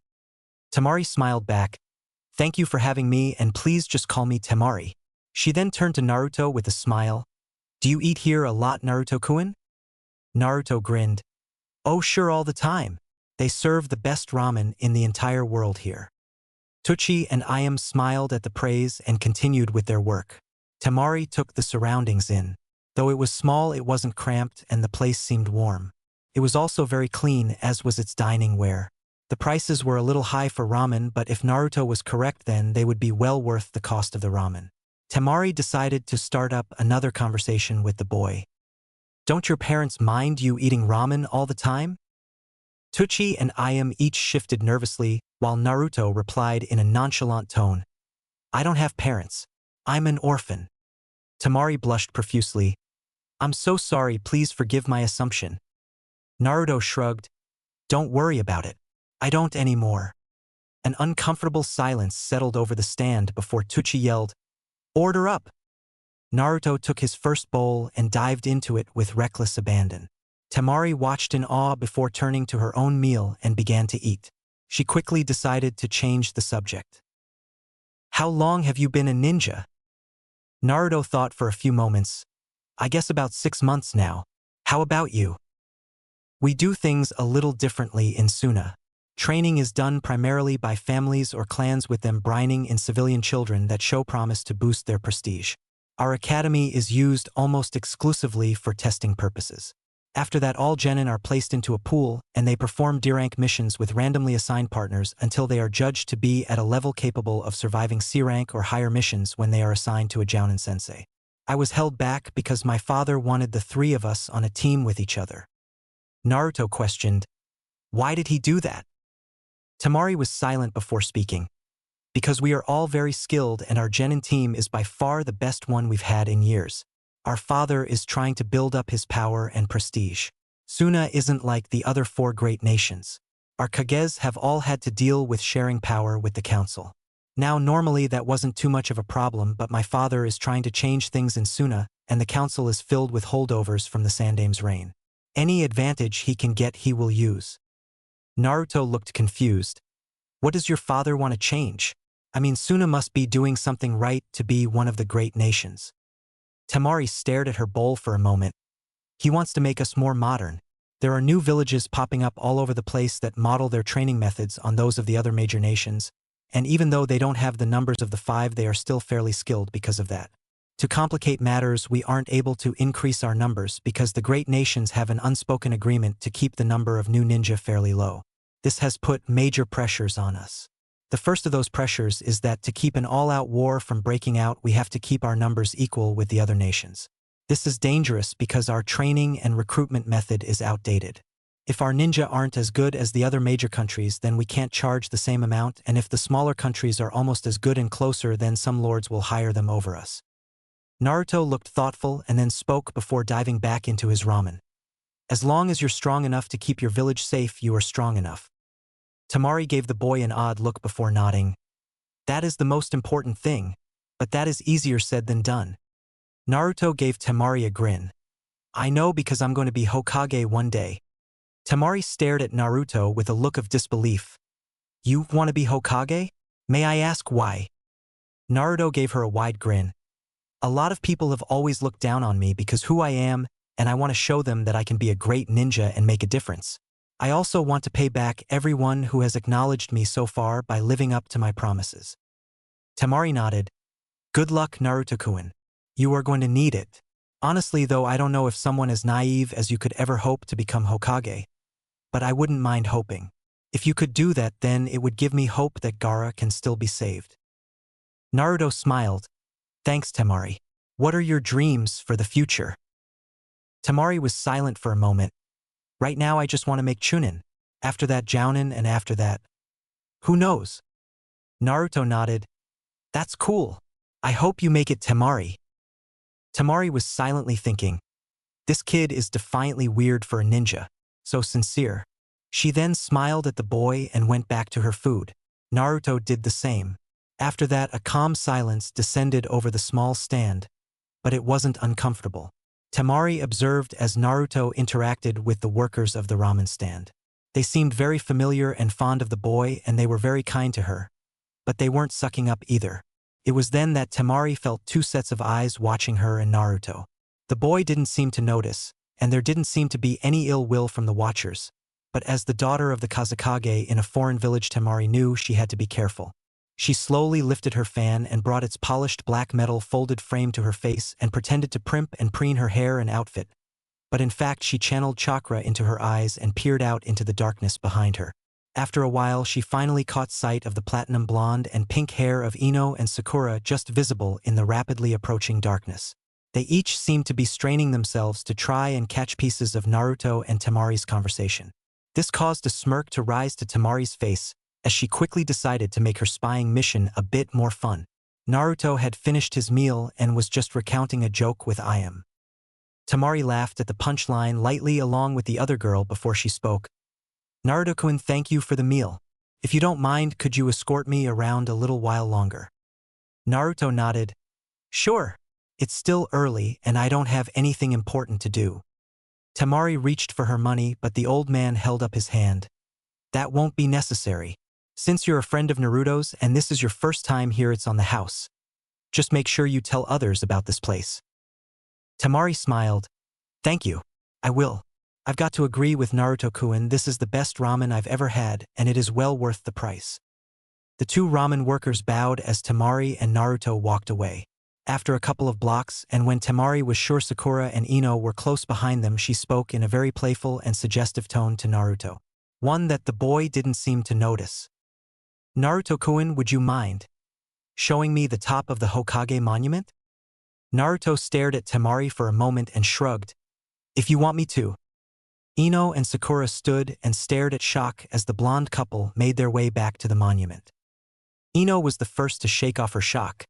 Forehead, we have to figure out what is going on here. Sakura turned to her former friend/rival. What do you mean? She's all over him. She likes him. Ino smirked at the shock and tiny bit of jealousy that came out in Sakura's voice. Come on, Sakura. Think about it. She's here for the Chunin Exams. She's probably trying to scout other teams out. Sakura thought for a moment. Why is she going after Naruto then? Why didn't she go after Shikamaru or Choji? Ino spoke in a matter-of-fact tone. Naruto is on a team with Uchiha Sasuke. He is by far the most high-profile competition she will face. Sakura nodded. True. But Naruto wouldn't rat Sasuke out. He might be annoying, but he would never betray a teammate or a friend. Ino returned. Not on purpose anyway. But who knows what she's willing to do to get information, or what she can do to get information. Sakura thought about the advanced kunoichi classes she would have to take with Ino when they got to be around Temari's age and blushed. Well, what should we do then? Ino smiled. Simple, you follow them while I go get Shikamaru, and then we meet up with you at the monument. Sakura was confused. What can Shikamaru do? Ino spoke. Believe it or not, Shika's pretty smart, and he'll be able to tell us what Temari is up to, and what we should do about it. Chapter 5. Examination. Temari sat with her legs hanging off the top of the Hokage monument while she leaned back and rested her weight on her arms. Naruto sat beside her with his legs crossed while he looked out over the village. Temari felt the presence of Sakura, who had followed the pair alone. The pink-haired girl was hiding in a group of trees a few meters back, just in earshot. Temari let an evil smirk rise to her face and decided to have some fun at Naruto and Sakura's expense. She adjusted herself and slid right next to Naruto, turning her head and exposing her neck clearly to the younger boy, and he stiffened but kept his gaze out on the village lights. In the background, Sakura sucked in her breath and watched unblinking at what was unfolding. Temari spoke in a sultry voice. "The stars are very pretty tonight, aren't they, Naruto-kun?" Naruto cleared his throat and looked up at the sky. "Yeah, I guess they are." Temari inwardly smiled and shifted toward the boy. "Do you come up here often to look at them?" Naruto shrugged and finally looked at Temari. He was very confused by the way she was acting. "I mostly just like to watch the village, but since I graduated I don't come as much as I used to." Temari nodded. "Do you bring a lot of girls up here?" Naruto was flabbergasted. "What? Oh no. I've never brought anyone up here." Temari let loose a faux giggle. "I'm very honored then to be your first. You know, if you want I could be your first for a couple of other things, I imagine." In the trees, Sakura felt her face heat up and eyes bug out, while in her mind inner Sakura raged. "That slut! Who the hell does she think she is? Coming into our village and trying to corrupt our men." Sakura nodded as her alter ego continued. "She is cruising for a bruising. Naruto better not go for this." Sakura felt very guilty and disturbed by that thought. What business of hers was it if Naruto wanted to do what Temari seemed to be proposing? Why should she feel even this much jealously about the boy? She wasn't interested, she had Sasuke. Naruto was very confused at Temari's actions. "What are you talking about?" Temari smirked and began to close in on Naruto. The boy fell on his back and nervously backed away from the older girl, but she followed on her hands and knees, hovering over him. "Aren't you the least bit interested in trying out some of the things your sensei told you about heavy petting?" Naruto stopped backing away as his face turned a dark red. "Wah, Aya." Temari suddenly busted out laughing. Haha, aha. Sorry Naruto, haha. I couldn't help myself. I'm just teasing you. You should see your face. Haha. As the older girl fell off him onto her back laughing, Naruto was stunned and confused. In the trees, Sakura let out a breath. She let a small smile on her face. Temari was right, Naruto did have a funny look on his face. Naruto gave a half frown, half smile on his face. "Why did you do that? I was really worried there. It's not that funny, is it?" Temari gained control of herself. "I am sorry. It's just that when I saw the look on your face earlier when your sensei talked to you, it left an impression. I found it hard to believe that someone knowledgeable enough to make an anti-pervert jutsu wouldn't know something about being a pervert themselves, but I guess I was wrong." Naruto still had a light blush on his face. "Well, still that wasn't very nice." Temari chuckled. "Well, if it makes you feel better, it backfired on me. I mean, you didn't seem the least bit tempted by my offer. I guess I need to work on my looks a bit more." Naruto shook his head. "No, don't feel bad. You are very pretty. It's just that I like someone else a lot." Temari blushed at the boy's very heartfelt comment on her looks, but she shook it off and continued the conversation. "You mean your teammate, right?" Sakura felt her pulse quicken and a small blush rise to her cheek as Naruto answered, "How did you know?" Temari laughed. "You aren't exactly good at hiding your true feelings about things, which you need to work on if you want to be a better ninja, much less Hokage, by the way. If you don't mind my asking, what is so great about her? She seems like she has some smarts and she is pretty, but I don't see much else going for her." Sakura let out a low growl and some killing intent at Temari, and the older girl smirked. Naruto got a goofy grin on his face. "Sakura-chan is great. She has beautiful hair, a wonderful smile, and I love her slender frame." Temari scoffed. "Maybe you aren't different from other boys as I thought. All you like about her is her looks." Naruto shook his head and replied somewhat loudly, "No, she's very smart. She always got the best grades in our academy classes. She was the top-ranked kunoichi and the second highest-ranked overall. She did all that, and she doesn't even come from a family of ninjas. She worked so hard to get where she is. When I first saw her, she was all alone just like I was. It's not usual for girls with no ninja in their family to join the academy. I watched how she struggled like I did not coming from a family with ninja, and how she was picked on like I was. I wanted to talk to her so bad. But when I finally worked up the nerve, she had already met Ino, and the two of them became best friends. That gave Sakura-chan a big shot of confidence, and she just soared up in the class rankings. I continued to watch as she progressed, and I wished I could be half a student that she was. I respect her so much. Temari was silent and Sakura sat in the background with her heart beating in her throat. After a moment Temari spoke. She doesn't seem to like you that much.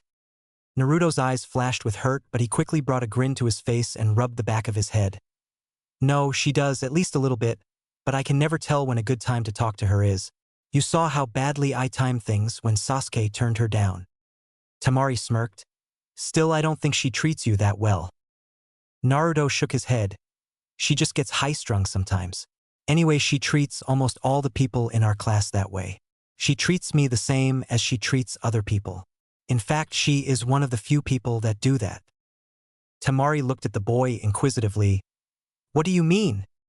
Naruto panicked and quickly replied, well, I pulled a lot of pranks when I was a kid, and a lot of the adults don't think much about me.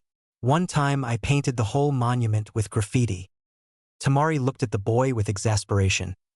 I thought you wanted to be Hokage, why would you do that?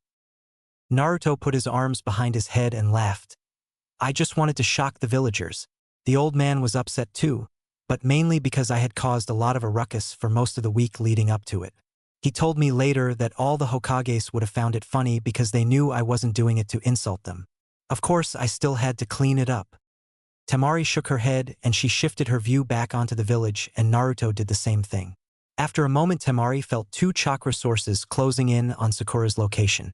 It felt like Ino and someone else. Shifting her gaze to Naruto, Temari tried to think of what to talk about next. Sakura was clenching her hands tightly together as she watched Temari and Naruto settle down and look at the village. She lost the anger she felt toward Temari as Naruto had spoken about her. But now she had a new problem. She felt terrible after hearing how highly Naruto thought of her. She knew the boy had a crush, but she had always thought that his feelings were childish. In fact, they were much deeper than she had thought the boy capable of having. She didn't hate Naruto, in fact, though she never said it, she did, at times, appreciate his attempts to lighten the mood during boring D-rank missions, and though she didn't think he had a chance in hell, she admired his ambition to be Hokage. She was pulled from her thoughts as she felt two people approach her position. Ino and Shikamaru dropped down beside her. Ino spoke. Sorry we're late, this lazy bum drug his ass. Shikamaru grunted. Well, you wouldn't explain what was going on until after I left. He turned to Sakura. What has happened? Sakura turned her head as she suppressed a light blush and quickly replied. Not a lot. Just talked about the view and Naruto's pranks. Shikamaru gave Sakura a short, piercing, quick stare before nodding. Right? In his head, however, he thought, from the look on her face, they must have talked about her, and she is embarrassed about how much Naruto likes her. The three turned back to the pair of blondes as the conversation started back up. Temari felt the arrival of Ino and another presence. It felt similar to the Nara boy, and this confirmed her earlier suspicions about the boy's intelligence. Quickly thinking, Temari felt it was time to get what she could about the boy's skills. Naruto, if you don't mind my asking, what kind of ninja are you? Naruto gave her a look. I don't know if we should talk about that. And besides, I'm not sure I have a particular skill set yet. Temari nodded. That's fine. To make it fair, I will tell you a bit about me if you want. Naruto took a moment and nodded his assent. Temari smiled. I am a long-range fighter who uses wind jutsu, and I have problems with jinjutsu. That might have been dangerous information to give out to potential rivals in the Chunin exam, but she figured that even if she came up against one of the people here, she hadn't given all her secrets up and she had more experience than them. Naruto spoke up. I suck at jinjutsu too. I am a mid-close to mid-range fighter, though I think I could be a good long-range fighter too. I don't know a whole lot of sealing techniques, but the ones I do know are advanced. I love ninjutsu even though I don't know that many. I don't know my element, and to tell you the truth, I'm not even sure what that means. Temari gave the boy a disbelieving look. They didn't teach you that in the academy? Naruto laughed. Maybe I didn't go all the time, and sometimes when I did I didn't pay attention. Temari yelled. I thought you were serious about being a ninja. Naruto yelled back. I am, but only one of the teachers ever really helped me because of the Kai. Because I was a no-name orphan. Temari and Shikamaru both caught that Naruto changed what he was about to say, and needless to say they were intrigued by what he was about to say. Temari wasn't able to press the issue as Naruto started a new subject. Temari, your brother, Gaara, is he okay? I mean, he seemed. Temari spoke. Off. Naruto shook his head. No. Sad. Angry too, very angry, but mostly just sad, lonely. The older girl was silent before she spoke in a sad tone. Gaara has had a hard life. Our mother died giving birth to him. She was very popular and she was extremely important to our family. When she died, father seemed to change and he became cold and distant. He pushed Gaara away from us and kept him isolated. Everyone blamed Gaara for what took place, including myself. I feel awful for that now because I know it wasn't his fault, and I wish I had tried to be a real sister to him. But I loved and admired her so much I just wanted to take my anger out on someone. My mother's brother was supposed to take care of him and he did for a while. But in the end Gaara was all alone. I've tried to get closer to him since we've been on a team, but it isn't easy. Gaara's been driven almost completely insane by some of the things that have happened to him, and he's almost as likely to kill someone rather than look at them if they take an interest in him. An odd look that Temari couldn't even begin to place came over the younger blonde's face, and he spoke with a voice that sounded like it was coming from 1,000 miles away. To be blamed and hated for something you can't control. To be all alone among a crowd. To not really understand why. Inside his mind he completed his thoughts. I can't blame him for losing his mind. I know how infuriating it was to be all alone and how close I came to that. Naruto turned to Temari with a determined fire in his eye. Do you think you could get Gaara to hang out with me a while? In their cover, Shikamaru, Sakura, and Ino had surprised looks on their faces, but Temari's look of shock trumped them all. She spoke. Wah, you want? I'm sorry, but I can't get you involved in this. Naruto cut her off. But I can help Gaara open up. I can give him someone to really talk to. Temari shook her head. I appreciate the offer, Naruto-kun, and I will help Gaara, but I don't want to get you involved in this. If you got hurt, I would never forgive myself. Naruto looked as though he was about to argue, but Temari cut him off with a smooth lie. When I get Gaara to open up some, I'll be sure to remember that you are ready to help him. I promise. The younger blonde looked like he was going to yell some, but in the end he huffed and turned his head toward the village below. Temari, eager to distract the boy, decided to continue finding out about the boy.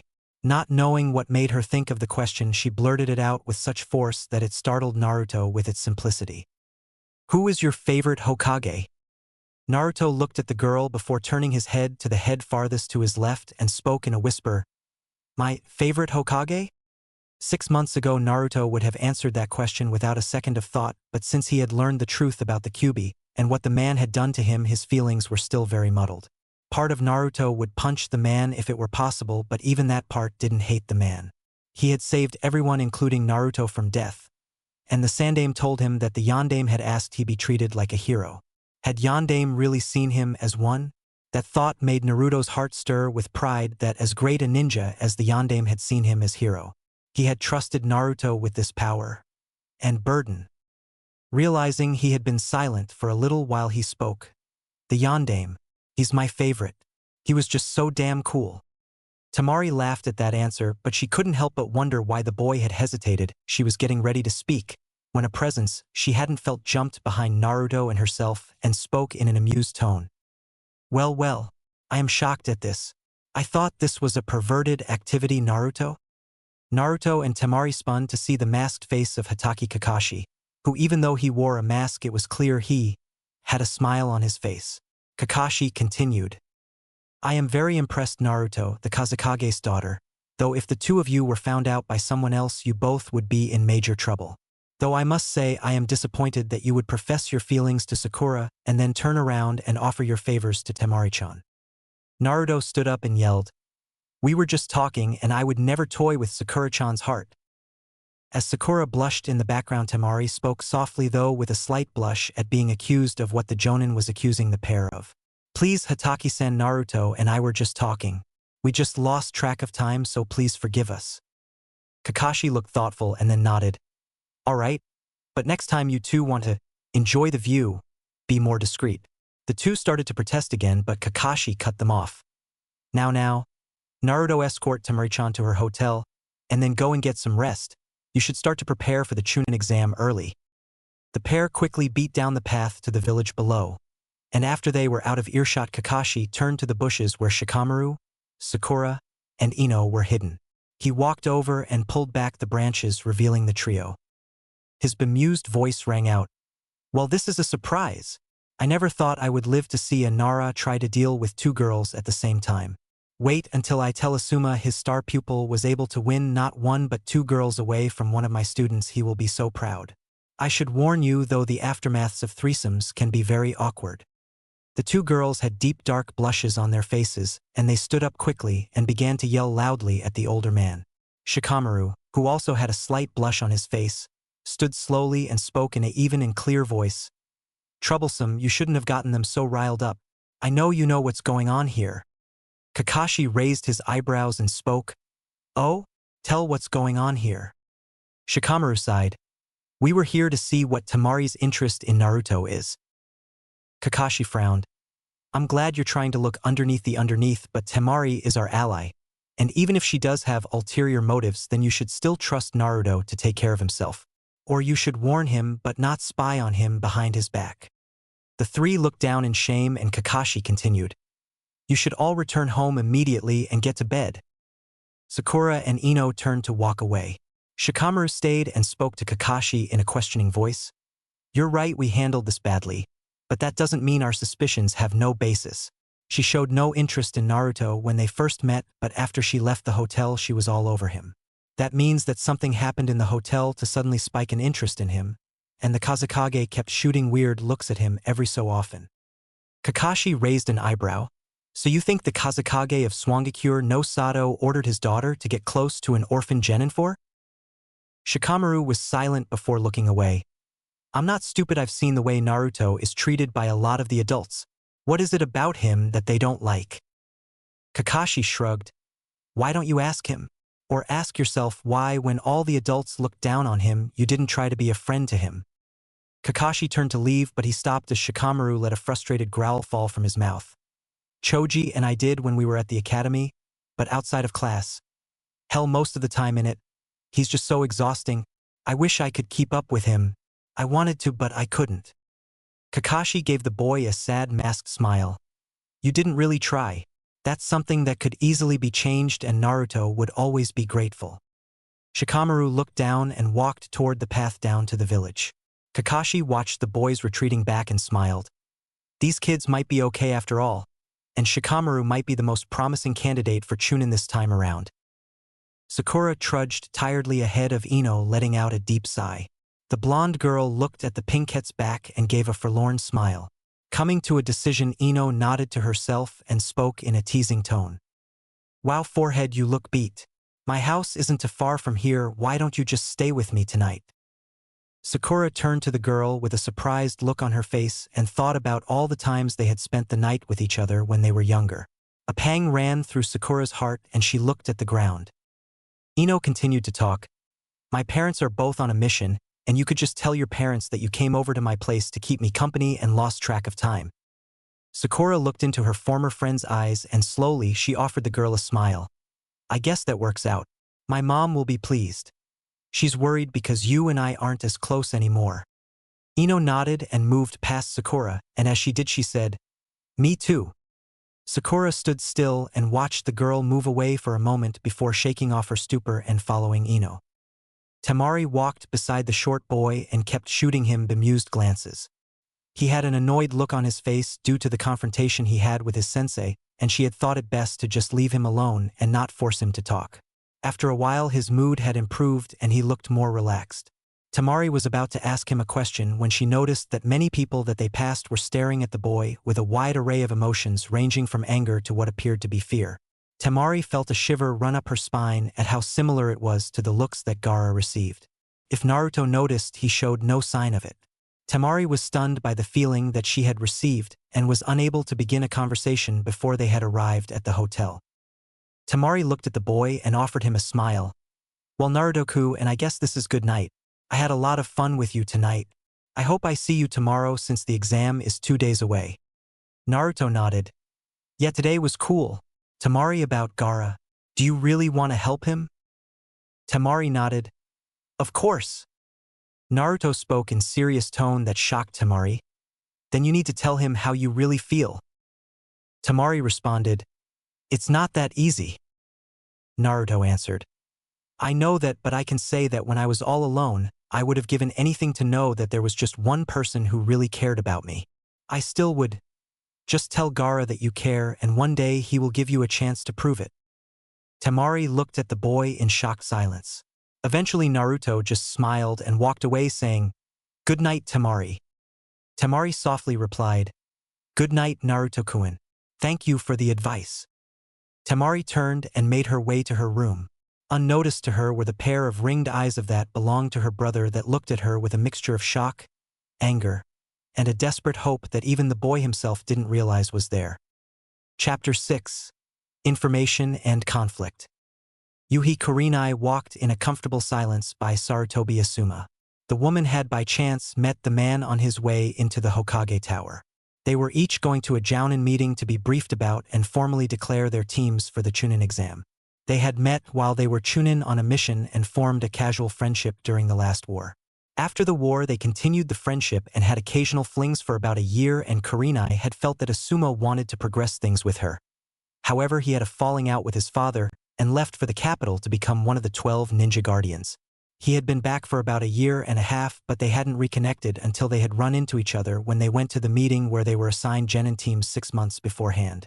She, though disappointed, continued to work at her skills, and though not as quickly as some, she earned the rank of Jounin and was quickly earning respect, admiration, and in some cases romantic attention from her peers. Flattered though she was, she had turned down all of those attentions. At least so far. As the pair entered the staff room, she gave a slight frown at one of those that had come onto her, Hatake Kakashi. She liked the man as ninja in the field, and when he did go out with others in the service, he always contributed well to the general mood, never causing trouble, and using his dry, sarcastic sense of humor to great effect. He was also a useful source of information about a variety of subjects that all ninja would find useful, and even a surprising amount of gossip that many kunoichi took to be among the best in the whole village. The only real problem she had with the man was his habit of reading porn for long stretches of time with no regard for his location or company, and the blunt way in which he had asked her out. He had come up to her after a meeting when she was alone and asked her straight out if she would like to have sex with him that night or at some point later. She slapped the man and yelled at him for being so lewd and brazen with someone he barely knew. She would have been even angrier at him if he hadn't replied the way he did. With a calm voice and no anger in his eyes at her for slapping him, he sincerely apologized and said that he was just trying to be honest about what he was looking for in a relationship, and that he assumed she was looking for the same thing as she had turned down many offers for real dates. He then said that he held no ill will for her refusal, hoped that she could forgive him, and apologized that he hadn't found a more appropriate way to phrase his request. She told her friend Anko about the encounter, and the other woman laughed, saying that that was classic Kakashi. Slowly, she was forgiving the man, but she was still annoyed at him. Asuma noticed the man too and called out to him, Yo Kakashi, I'm surprised you're here early. The man looked up from his book. Huh? I need to see the Hokage and just stopped by. Kurenai chuckled and Asuma sighed. You're not here for the Jounin meeting? Kakashi stared blankly for a moment before exclaiming, Oh yeah, well this is good fortune then. I need to nominate my team formally just like you two, and you might want to hear this too, Asuma. It involves 2 members of your team. The bearded man gave Kakashi a questioning look and was about to speak when a speaker in the room went off. Hatake Kakashi. The Hokage will see you in the meeting room. Kakashi stood and made his way to the adjacent room, waving for Asuma and Kurenai to follow. They reached the door and walked in to see the Hokage reading an orange book and smoking his pipe. The man looked up to see Kurenai and quickly stuffed the book into his robe and spilling some of the tobacco out of the pipe. Kakashi spoke in an amused tone. Were you reading the Yami and Seo scene? That is such a moving one. The Hokage blushed as Asuma laughed and Kurenai stifled a one. The old man spoke. I was under the impression it was just you, Kakashi. Kakashi nodded. It was, but they ran into me and I thought they should hear this too. The Hokage motioned for him to continue, so he did. Last night, I was patrolling the top of the Hokage monument and ran into Naruto with the Kazekage's daughter. The other's eyes in the room shot up. Asuma laughed and Kurenai murmured, "So young." The Hokage spoke in a shocked tone. "Please don't tell me Naruto was being involved with the girl." Kakashi shook his head. "No, she was questioning him about himself." I also found Sakura, Ino, and Shikamaru watching them. Ino and Sakura felt that Temari's interest in the boy was an attempt to gather information for the Chunin exam, and they dragged the Nara along to confirm. Asuma straightened up at this and the Hokage spoke. What was his assessment? That she was up to something. I told them they should trust Naruto to take care of himself and not to distrust our allies so readily. Though I have to say I think Shikamaru is Chunin material. Asuma puffed up with pride at that and Kurenai spoke. Forgive me Kakashi-san, Hokage-sama, but from what I have heard about Uzumaki he might be too eager to make friends and give something important up. Kakashi shook his head. Naruto wouldn't do that to his teammates and anything he tells her about himself will do no good. He's far too unpredictable to strategize against. The Hokage spoke. The girl doesn't want the information for herself but for her father. Kakashi replied. Then they will both be disappointed because Naruto doesn't know the information they want, and he isn't ready to reveal the Kyuubi to any of his friends, much less some girl he just met. Kurenai, confused, inquired, what kind of information could a genin hold that would be of interest to the Kazekage? The Hokage looked at the young woman for a moment and then spoke in an offhand tone. All information is important for all ninja Kurenai-chan. In any event, Naruto will not give them what they want to know. Now as to what they want to know, that is an S-class secret that only I as Hokage can reveal, and will do so only on a need-to-know basis. Don't feel bad though, I would have told you, Asuma, or the other Jounins if Naruto had ended up on your teams. Of course Kakashi already knew the information through his role as ANBU commander, and that was part of the reason I assigned Naruto to him. Asuma and Kurenai were silent, but eventually they nodded with acceptance, though their curiosity was stirred. Kakashi was silent and had pulled out his book at the small lie that the Hokage had told. He had known the information outside the purview of being the ANBU commander because of his relationship with the boy's parents. The Hokage spoke to Kakashi. What do you think should be done about this? Kakashi replied, I don't think we should do much to actively hinder the girl's role. Let them think that we aren't taking much notice in their interest. Maybe have Asuma's and Kurenai's teams run into them, and in the interest of friendly relations with Suna be sociable. It isn't really important. The exams will start tomorrow and she won't have time to get much. I just thought you should know. The Hokage nodded and Asuma spoke up. You wouldn't let Shikamaru and the girls think you were spying on Naruto and Temari too. What did you tell them to put them off the trail? Kakashi's eye turned up in his trademark smile. Well, I expressed surprise that Shikamaru was enough of a ladies' man that he was able to steal the top 2 of my students' fangirls, and then I warned them on the awkwardness that can appear after threesomes. Asuma laughed while Kurenai blushed deeply and the Hokage's nose began to bleed slightly. Asuma spoke, I forgot about that. Anko and Rukia wouldn't speak to you for weeks. Kakashi rubbed the back of his head in a sheepish manner. The Hokage cleared his throat. Well, thank you for bringing this to my attention. I will accept your suggestion mainly because we have so many other things to worry about at the moment. And who knows, perhaps the genin can all learn something from each other if we let them make their own choices. The 3 Jounin nodded and took their seats to wait for the others to arrive and for the meeting to begin. Sakura gazed down from Team 7's bridge into the flowing water beneath it. She was the first to show up and was now waiting for her teammates to show up. However, unlike most times, Sasuke wasn't dominating her thoughts. Instead, it was Naruto. Her head was stunned at what Naruto had said about her while her heart spun. She was feeling extremely guilty about how she treated the boy, which she did feel from time to time, but this was far more powerful than what she usually felt. She also had no idea about how to deal with the situation that wouldn't hurt Naruto too badly. Ino generally had good advice when it came to understanding and dealing with boys, but though the previous night she had decided to try and fix things between herself and the blonde girl, she wanted to take things slowly. There was only one other person Sakura could ask for help, and though it embarrassed her, she resolved to talk to her mother. So lost in her own thoughts, she didn't notice Sasuke arrive at the bridge. The raven-haired boy had watched the water beside Sakura for a couple of minutes, and when he wasn't acknowledged by the pink-haired girl, he gave her a probing look. Eventually, the girl looked up and gave a shocked shout and blushed when she saw the boy. Speaking with a trembling voice, "Sasuke-kun, you startled me." Sasuke looked at her for a moment longer before replying, "What's on your mind?" Sakura blushed. "Oh, well, last night after you left Ino, and I noticed that Naru dash." The pink-haired girl broke off her sentence as the blue-eyed boy ran down the bridge to meet up with his teammates. "Hey Sakura-chan team, how's it going?" Sasuke slowly turned his gaze from Sakura to Naruto and grunted while the Sakura gave a forced smile and replied, "Fine. How are you?" Naruto grinned. "Great.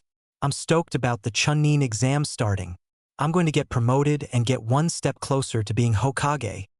Sasuke gave a small smile and HMPF, and Sakura stared at the boy intently.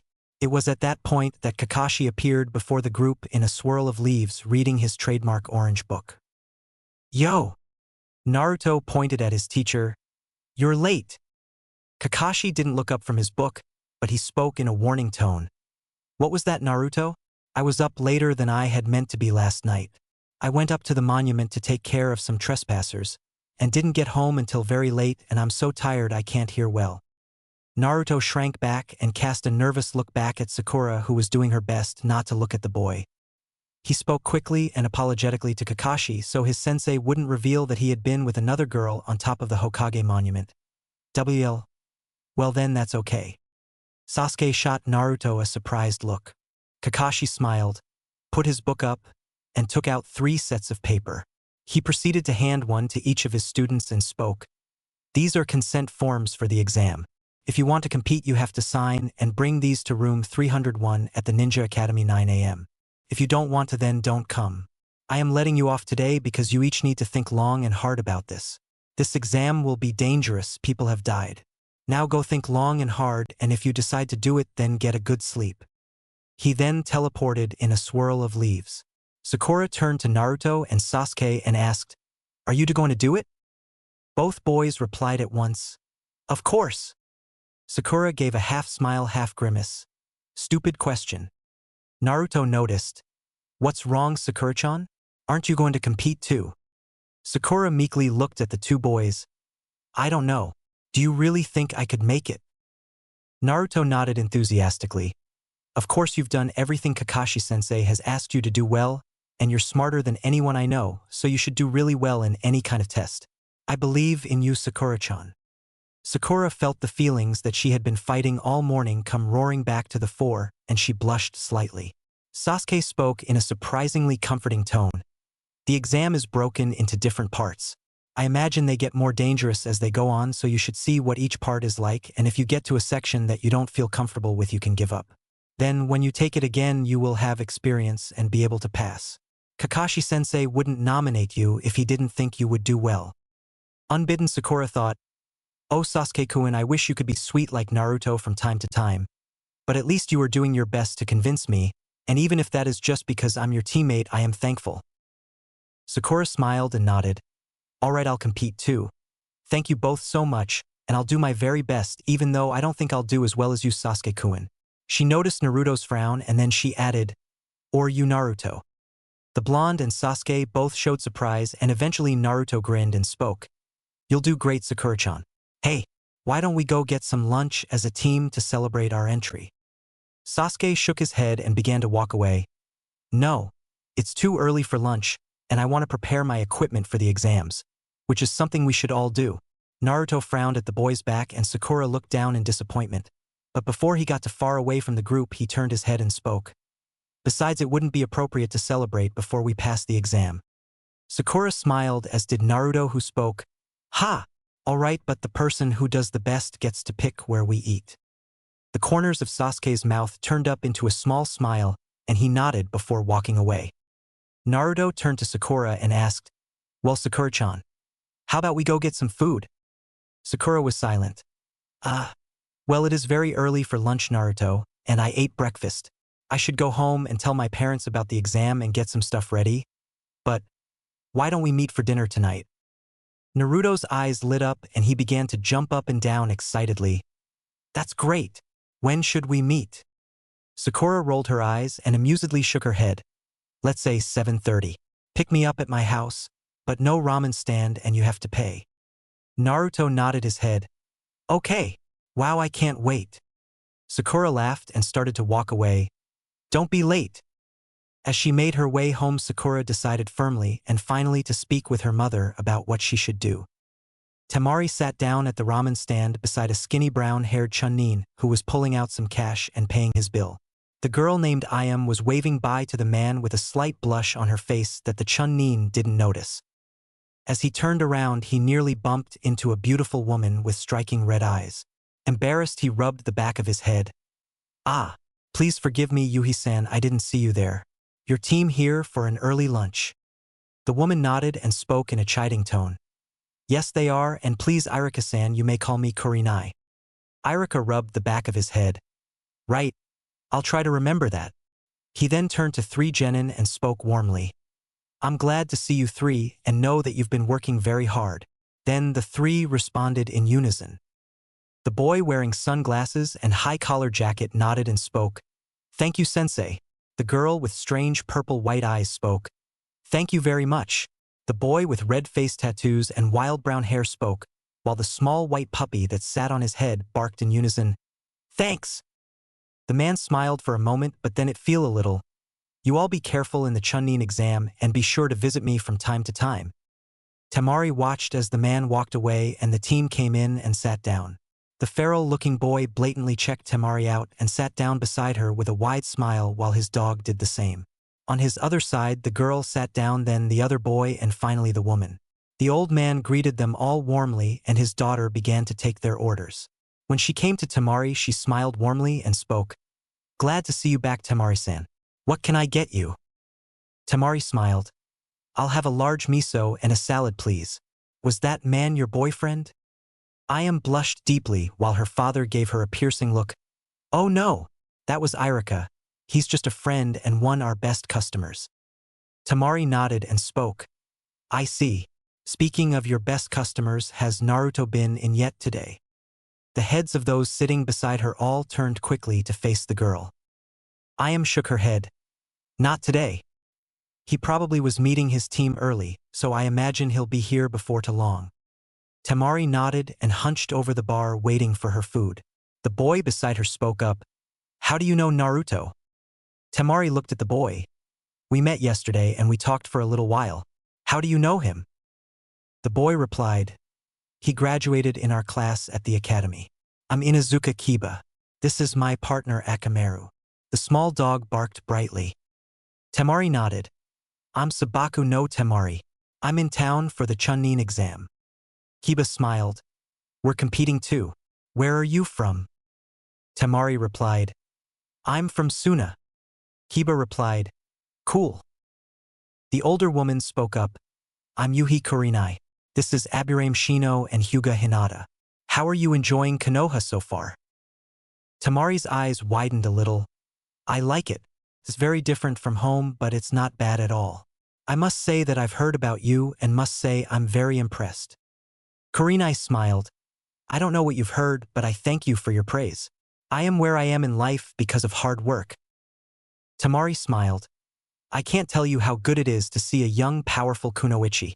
There seem to be so few theses days and it can be discouraging. Kurinai nodded.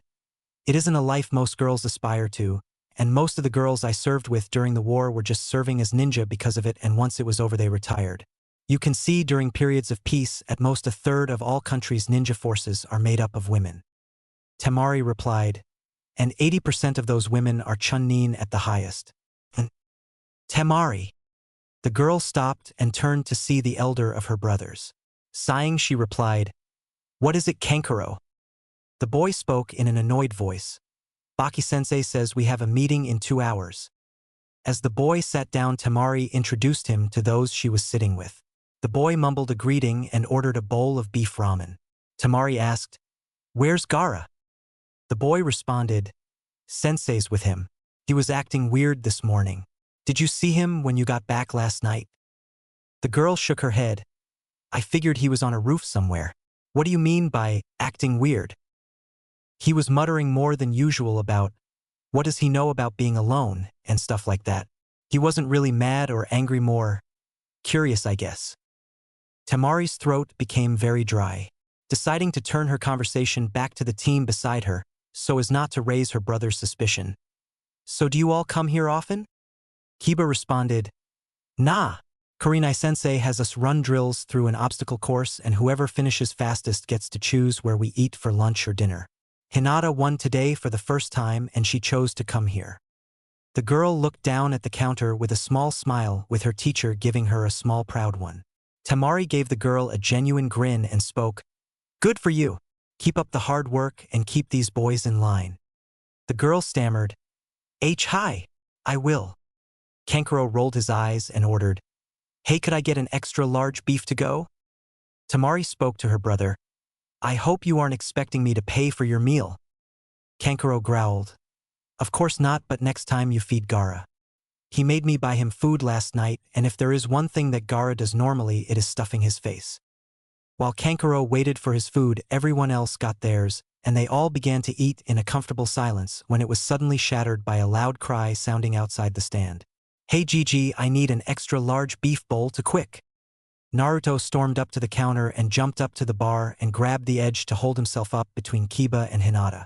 The boy's dog barked excitedly at the blonde, and Hinata's face back a dark shade of red that Temari, and Kurenai noticed. The old man smiled at Naruto. Well, you are fired up extra hot today. I'm sorry, though it will take a couple of minutes, because I'm already working on that order for someone else. Naruto frowned and began to take in who was there. Oh, hey Kiba, Akamaru. He turned his head to Hinata and Shino. Hey, you're that Shino guy from the academy. Hinata, are you okay? Do you have a fever? The girl shook her head slowly and stammered. No. Naruto. Naruto stared at Kurenai's eyes before turning to Kiba. Is that red-eye lady your sensei? Kiba nodded and Akamaru barked. That's right. Her name is Yuhi Kurenai. She's the best. Naruto turned back to the woman and stared at her a bit longer before shrugging. She looks like she's pretty strong, but no way is she stronger than Kakashi-sensei. Kiba growled at the boy and was about to reply until Naruto spotted Kankuro, noticed that he was waiting for his food, and spoke to him. Hey makeup face, can you let me get your order? I'm in a hurry. Temari laughed as Kankuro yelled, This isn't makeup, it's war paint, and my name is Kankuro, and the only way you're getting my food is if you knock me out. Naruto stared at the older boy for a moment and was about to reply when a high-pitched voice cut into the stand from outside. Naruto and Aizen. All in the stand turned to see the three ninja in the Konohamaru Ninja Corps. The young Sarutobi stared into Naruto's eyes and the older boy stared back. To all in the booth, it looked as though they were sizing each other up for a massive showdown. Finally, Konohamaru made his seal and shouted the name of his attack. Oiroke no Jutsu. Temari and all the girls in the stand watched in horror as the smoke cleared to reveal a nude teenaged girl. Kurenai and Temari had dark glares on their faces, while Ayam and Hinata blushed a deep red. Shino stared in silence while the old chef chuckled, and Kankuro and Kiba had their mouths hanging open and blood running from their noses. Naruto laughed lightly at the young boy, who regained his original appearance and spoke in a lecturing tone. Your form has gotten pretty good, Konohamaru, but you still need to know how to use that. Konohamaru and his friends looked at Naruto with bright eyes and rapt attention. Naruto turned to Kankuro, gave a sly smile that to Temari oddly resembled a fox, and formed his seal, Oiroke no Jutsu. Kankuro sputtered as the busty and pigtailed girl before him closed on him and spoke in a sweet voice. Oh, makeup-kun, want you please share that big beef bowl with little old me? Kankuro's nose was steadily dripping blood and his eyes were bulging out of his head. Naruto put his hands up to his face and covered his face. Please don't stare at me, it's so embarrassing. This was too much for the elder boy, and his nose began to gush a torrent of blood, sending him crashing to the ground. Naruto returned to his true form and laughed at the sight. The three young ninjas in training cheered Naruto's skill with the technique. Moegi spoke, Wow, you beat him easily, Niken. Udon nodded. Really good work. Why don't you come play ninja with us and show us how to do that? Naruto scratched the back of his head and replied, I'd love to, guys, but I have to get my gear ready for the Chunin exam tomorrow. Seeing the disappointment on their faces, though, he quickly added, But the next time I get a day off after the exam, I will spend the whole day with you guys." The kids cheered and Konohamaru yelled, "That's that then, because once Niken makes a promise he keeps it, and don't worry, we will keep working hard while you do the same. I won't let you beat me for the title of Hokage. Come on guys, let's go try what we learned on Ebisu-sensei." The kids bolted from the stand as quickly as they came. Naruto turned back to talk to the group to find an angry Temari staring into his eyes, and she proceeded to question him in a tense tone. "What the fuck was that?" Naruto stared at the older girl, confused. "What was what?" Temari sighed. "Was that your anti-pervert jutsu?" Naruto nodded and turned to Kankuro. "Yep. Works great, doesn't it?" Temari yelled, "Do you know how demeaning that is to women?" Naruto was confused. "To what?" Temari and everyone else gave the boy exasperated looks except for Hinata, who looked down and gave herself an amused smile. The older girl was about to continue when Ayam announced that Kankuro's beef bowl was done. Naruto quickly ran up to the counter and threw his money down. "He won't be needing this just yet. Go ahead and make another for him. I have to go and get ready for the exam and tonight." The boy blew out of the stand with the food, leaving Temari fuming. "Hey Naruto, I wasn't done with you yet." The Suna girl ran to the counter and paid for her meal and chased after the boy. The stand fell into silence and Team 8 was left with the unconscious Kankuro and the two ramen stand workers. Kurenai turned to her team and spoke to them. "I am very glad I am your sensei." Her students smiled at her and went back to their meals. Kurenai also noticed that Hinata glanced worriedly at the retreating figures of Temari and Naruto. The older woman smiled at her only female student and thought, "Hinata, you surprise me more and more. I can see why you like him though. It seems he has a very magnetic personality if you let him close enough. We'll have to have some girl talk soon." Sakura's mother May knocked on her daughter's door and spoke with a kind tone. "Sweetheart, I'm back from the market. I didn't think you would be home until later." Her daughter turned from her closet and gave her mother a smile. "Hi Mom. Kakashi-sensei let us off, so we could prepare for the Chunin exam tomorrow." Her mother's eyebrows shot up. "Oh? I didn't realize that your team was nominated." Sakura could tell that her mother was worried. Since she had joined the academy, her mother had learned as much about the system as a civilian could learn, and had formed a close friendship with Ino's parents and asked them numerous questions about the lifestyle. The girl smiled. "Kakashi-sensei thinks we're ready. I figure I'll see what it's like and give it my best, so even if I don't pass I'll have some experience for the next time." Her mother gave her a strained smile. "I understand, but if you do pass then, that means that you'll be up for more dangerous missions. I had thought it would take at least a year before I had to really worry." Sakura replied worriedly, "Don't worry Ka-san, I'll be fine. I'll try to be more open about what's going on so I don't shock you like this again. I know I've been really busy and distant lately." May smiled at her daughter, sat down on her bed, and motioned for her daughter to do the same. "I understand that, dear. I just want you to know that your father and I are very proud of you." Sakura smiled sadly. "I know. I'm sorry that I leave you alone when Tusan and I are gone." Her mother laughed lightly. "Don't worry about that. Your father is gone for 2 weeks every 6 months on trips to the capital for his company's books and stock keeping. In fact, he might be getting a promotion, so he will just do the management job for the company in Konoha. You two may be getting your promotions together." Sakura laughed and gave her mother a tight hug, which the older woman returned. May pulled back and spoke. "Come on, I'll fix us a nice lunch and start to thaw out the beef for tonight's dinner, and you can tell about how things are going." May left the bed and began to make her way downstairs to the kitchen with Sakura behind her speaking. "Actually, Mom, there is something important I need to talk to you about right now, and I won't be here for dinner." May stopped at her refrigerator and turned to her daughter with a surprised look on her face. "Why not?" Sakura blushed a little. "Well, I have a sort of date." May blinked for a moment and then gave her daughter a sly smile. "I see.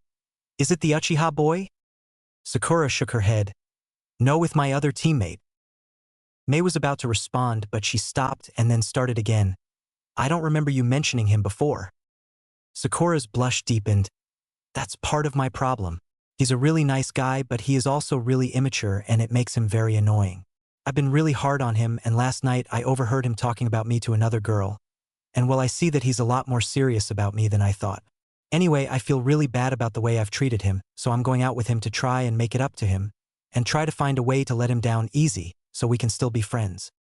Mei nodded. Well, the best advice I can give you is to be honest with him and make it very clear how you feel so that there is no room for him to misunderstand, and tell him some good things about himself that you like and think others will like in him. It'll soften the blow and it will make things easier when you two are just being friends again. Sakura nodded. Thanks, Ka-san, I really appreciate your advice. Mei smiled and began to get some plates to put their sandwiches on while she asked, what was his name again? Sakura had begun to clear the table and replied, oh, it's Uzumaki Naruto. Sakura was startled by the sound of a dish shattering, and she turned to see her mother's pale face staring back at her. Ka-san, what happened? Mei bent down quickly and started picking up the pieces and spoke in nervous tone. Dear, could you hand me the broom? I just lost my grip. Sakura looked at her mother for a moment before going to retrieve it.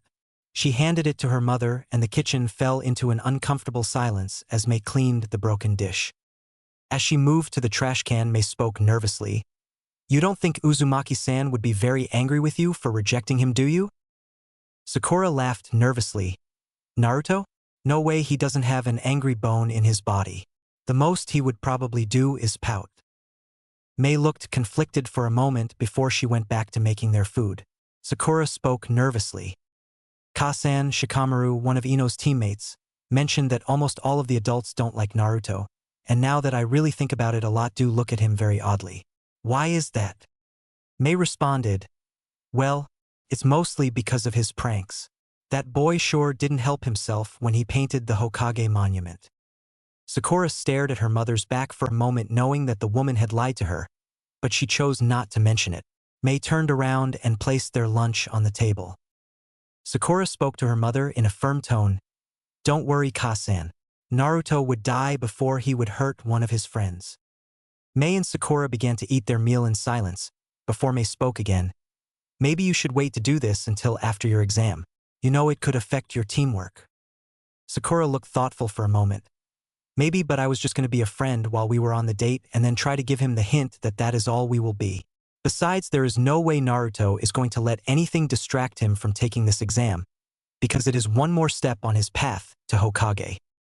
Tamari took in her surroundings as she walked around Naruto's small dirty kitchen. Opening the cabinets, she was stunned by the amount of cup ramen the boy had hoarded. She then turned her attention to his fridge. Inside was milk about to go stale and a few paltry fruits and vegetables that showed Naruto did from time to time eat them. Leaving, she looked out into the boy's living room and watched as he tinkered with some of his supplies and sealed them into scrolls. He felt her eyes on him, looked up, and gave the older girl a grin. I'm sorry, I don't get what you say about demeaning women. Tamari stuck her tongue out at the boy and replied, You are well on your way to being a pervert too, Baka. Naruto scoffed. Not likely. Besides, as long as it's just looking, what's the big deal? Tamari shook her head. You don't know much about women, do you? Naruto was silent for a moment and then his face paled. You're right, I don't. Could you give me some advice? Tamari was taken back in shock. Me? I think you need to find someone else. I'm not exactly like most girls. Besides, what's the rush? Naruto responded. Sakura-chan and I have a date tonight. Tamari's eyebrows rose in surprise and she thought to herself, that's surprising. What does she want? Thinking a moment, the older girl spoke. All right, I'll help out. Tell me what you plan on doing tonight. Naruto replied, Going somewhere for dinner. She said no ramen, so I don't know where. Tamari nodded. Let her pick the place. She'll pick somewhere she likes, so you can't go wrong. All you have to do is bring enough money. Do you have enough cash? Naruto nodded and pulled out a stuffed frog wallet. Gama-chan is filled to the brim. Tamari's eyes shot open. Do you put all of your money in that? Naruto shook his head. Not all of it. Kakashi-sensei said the Hokage set up a bank account for me and he told me I should put in at least 75% of all my earnings into it. Anyway, this is all the money of the 25% I kept minus food and stuff like that. Tamari questioned, What about rent? Naruto replied, I own it. Tamari was shocked. How do you own this apartment? Naruto looked down with a frown across his face. Well, the orphanage here just takes care of kids for about 4 years and usually everyone is adopted. But because of the QB attack, there was a larger than normal number of orphans and no one wanted me. By the time I was 5, I wanted to be a ninja, and the Hokage owned the whole building, so he let me have this unit and used the money that the orphanage would have gotten to pay for my utilities and stuff. Now that I am a ninja, I pay for them. Temari nodded and was silent. After a while she spoke. What are you going to wear? Naruto was confused. What's wrong with this? Temari sighed. This is going to be harder than I thought. Orange isn't the best color for a ninja, and it clashes with your skin tone, hair, and eyes. I get that you like it, but you want to look nice for her, so you need something that looks good on you. Naruto grudgingly walked back to his room and Temari followed. She took in the small cluttered room. There wasn't much in way of personal effects except for a set of photographs and a very odd nightcap. There was one on his bedside table which was of him and his team, and another 3 on a bookshelf under a calendar. One of him probably a couple of months ago with the skinny Chunin named Irika she saw at the ramen stand earlier. The second one was about a year old, which was of him and his class at the academy. Temari noticed his team and the 2 she had met already. The final picture was of a much younger Naruto that she figured was about 4 or 5, and the Hokage on top of the tower in with the previous Hokages looking down at the pair. She couldn't help but smile at it. Temari turned and spoke. I like your pictures, Naruto-kun. The boy smiled from his position at his dresser where he was looking for clothes. Thanks, those, my cap, and my view are all I really need. What color should I wear? Temari replied. Pick something around the shade of blue in your eyes, and white or black it will look good on you. She then turned and noticed that directly in front of his window was the face of the Yondaime Hokage, and it seemed to be looking into the room. It was easy to see why the boy liked his view. After Naruto had picked a new outfit, Temari was giving the boy a final few tips before she had to leave for her team meeting. If you see her parents when you pick her up or drop her off, be polite. I know that's not your style, but it will make you look good. Don't be late. Now, what do you plan on talking about? Naruto thought for a moment. I hadn't thought about it. Temari nodded. Don't talk about work unless she brings it up. Ask her about her day or if she's done anything fun lately. Talk about stuff you don't normally talk about. If she asks about you, tell her something she might not know about you. Naruto panicked. I don't have anything she doesn't know about. All I have is being a ninja. Temari prompted. No hobbies. Naruto nodded. I garden some. I'm not very good, though everything I plant dies. Temari grimaced. You'll think of something.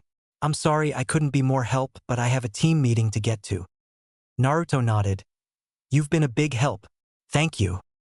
Temari walked to the door and began to walk out when she turned back and jokingly said, Don't forget to take a shower because you need one. As Naruto stuck his tongue out, Temari shut the door. Hyuga Hinata waved goodbye to her teammates as they separated and began to make their ways home. She started to leave but stopped when her sensei placed her hand on her shoulder. Kurenai smiled. I'll walk you home, Hinata. I'd like to talk if that's okay. The girl nodded and began to walk. The woman followed beside her in silence for a moment before speaking again. I'm very proud you won the drill today. Hinata smiled. It was set up in a way that I'm more adept at handling. Kurenai shook her head. Still not so much that you could walk through while Shino and Kiba struggled. You worked just as hard and won the prize, which brings me to what I wanted to talk to you about. Hinata responded. Oh. Kurenai smiled. Why did you pick Ichiraku's? Hinata blushed slightly. No particular reason. I hadn't been in a while. Kurenai responded. Oh, silly me. I thought it was because you wanted to see Naruto. Hinata turned her head so quickly Kurenai was surprised that it didn't snap. How did you? Kurenai shook her head with a bemused grin on her face. Oh, Hinata. To a fellow woman it was obvious. I must say I'm a little surprised that you aren't like most of your age group and chasing after Sasuke. Not that I'm disappointed. If you don't mind my asking, why do you like him? Hinata blushed. He was a lot like me in that everyone told him that he wasn't good enough. But unlike me, he was able to stand up to them and continue to believe in himself. I'm not able to do that with my father, but I remember thinking that if someone who was all alone like him could find the strength to do that, I could find that strength. I admire his resolve so much, but I can't find the courage to tell him how much he has helped reach this point. The thing that makes it worse is the fact that if I can't work up the courage to tell him that, how will I ever work up the courage to tell him what I really feel? Kurenai placed her hand on her student's shoulder and gave her a gentle squeeze. You'll get there, Hinata. You don't realize just how much you have grown since you joined this team. Hinata looked down sadly. I pray you are right, Kurenai-sensei, but I guess it doesn't really matter one way or another. Even when he becomes Hokage, I doubt my father would find him a suitable match. He is an orphan after all. Kurenai smiled sadly down at Hinata and thought, I forget that you have to deal with a lot more than I did at that age. Please don't give up your dreams, Hinata. The pair slowly made their way into the setting sun. Karura slowly waddled into the Wind Tower's shaded garden and sat down on a smooth stone bench with a high back and let out a content sigh. She slowly rubbed her stomach as she felt her third child kick against her and smiled to herself. She was quickly taken from her thoughts as a woman about a year her junior with the most beautiful red hair she had ever seen came stumbling out of the nearby restroom. She was sweating and had a hand over her mouth wiping away. After a moment she picked herself up and noticed Karura watching her with a bemused smile. The red-haired woman blushed and bowed at the woman. Karura laughed and waved the woman over. The other woman hesitated and then moved and sat next to her. The redhead spoke. Forgive me, Sabakaheim. I haven't felt well. Karura shook her head. It's all right, miss? The woman spoke. Uzumaki Kushina. Karura nodded. Yes, I remember. You are a part of the Hokage's party. Kushina replied. I am off duty today and all the others are at the meeting, although I haven't been feeling well enough to really take advantage of the time off. Karura smiled. Yes, I know that feeling quite well the first time was by far the worst for me. How far along are you? Kushina shot the older woman a confused look. What do you mean? Karura stared at the woman for a moment in surprise and then responded, You're pregnant, aren't you? Kushina blanched. No. Oh, Kami. Karura put her hand on the woman's shoulder as she bent over with her eyes wide. Are you okay? After a moment Kushina stood up. I've been so busy lately I lost track of. I'm off by weeks. How could I be so stupid? Karura spoke calmly. It's okay, it happens a lot more than you might think. I just assumed you were here as a prelude before you took on less active duties. Kushina sat back down. Oh man, I was supposed to finally get a genin team to test and… Karura spoke gently. I take it you're not happy? Kushina looked at the woman and then shook her head. Don't get me wrong, I will be, but I'm just shocked at the moment and I always wanted kids. I had just thought I'd be a little older before this happened. And married. Karura spoke. How will the father take it if you don't mind my asking? Kushina froze for a moment and then after a minute she smiled. He'll be thrilled. The baka. Karura smiled. Then it seems to me you should be okay. Kushina nodded, smiling worriedly. Yes, things will be just fine. If you don't mind my asking. Is it worth it? Karura beamed. Oh yes, very much worth it. I used to think that I couldn't do anything more worthwhile than being the best kunoichi I possibly could be. That was before I had children. Kushina stared in wonder. Wow, I hope I don't suck at it. Karura laughed at her bluntness. You'll get the hang of it. No one is ever really ready for it.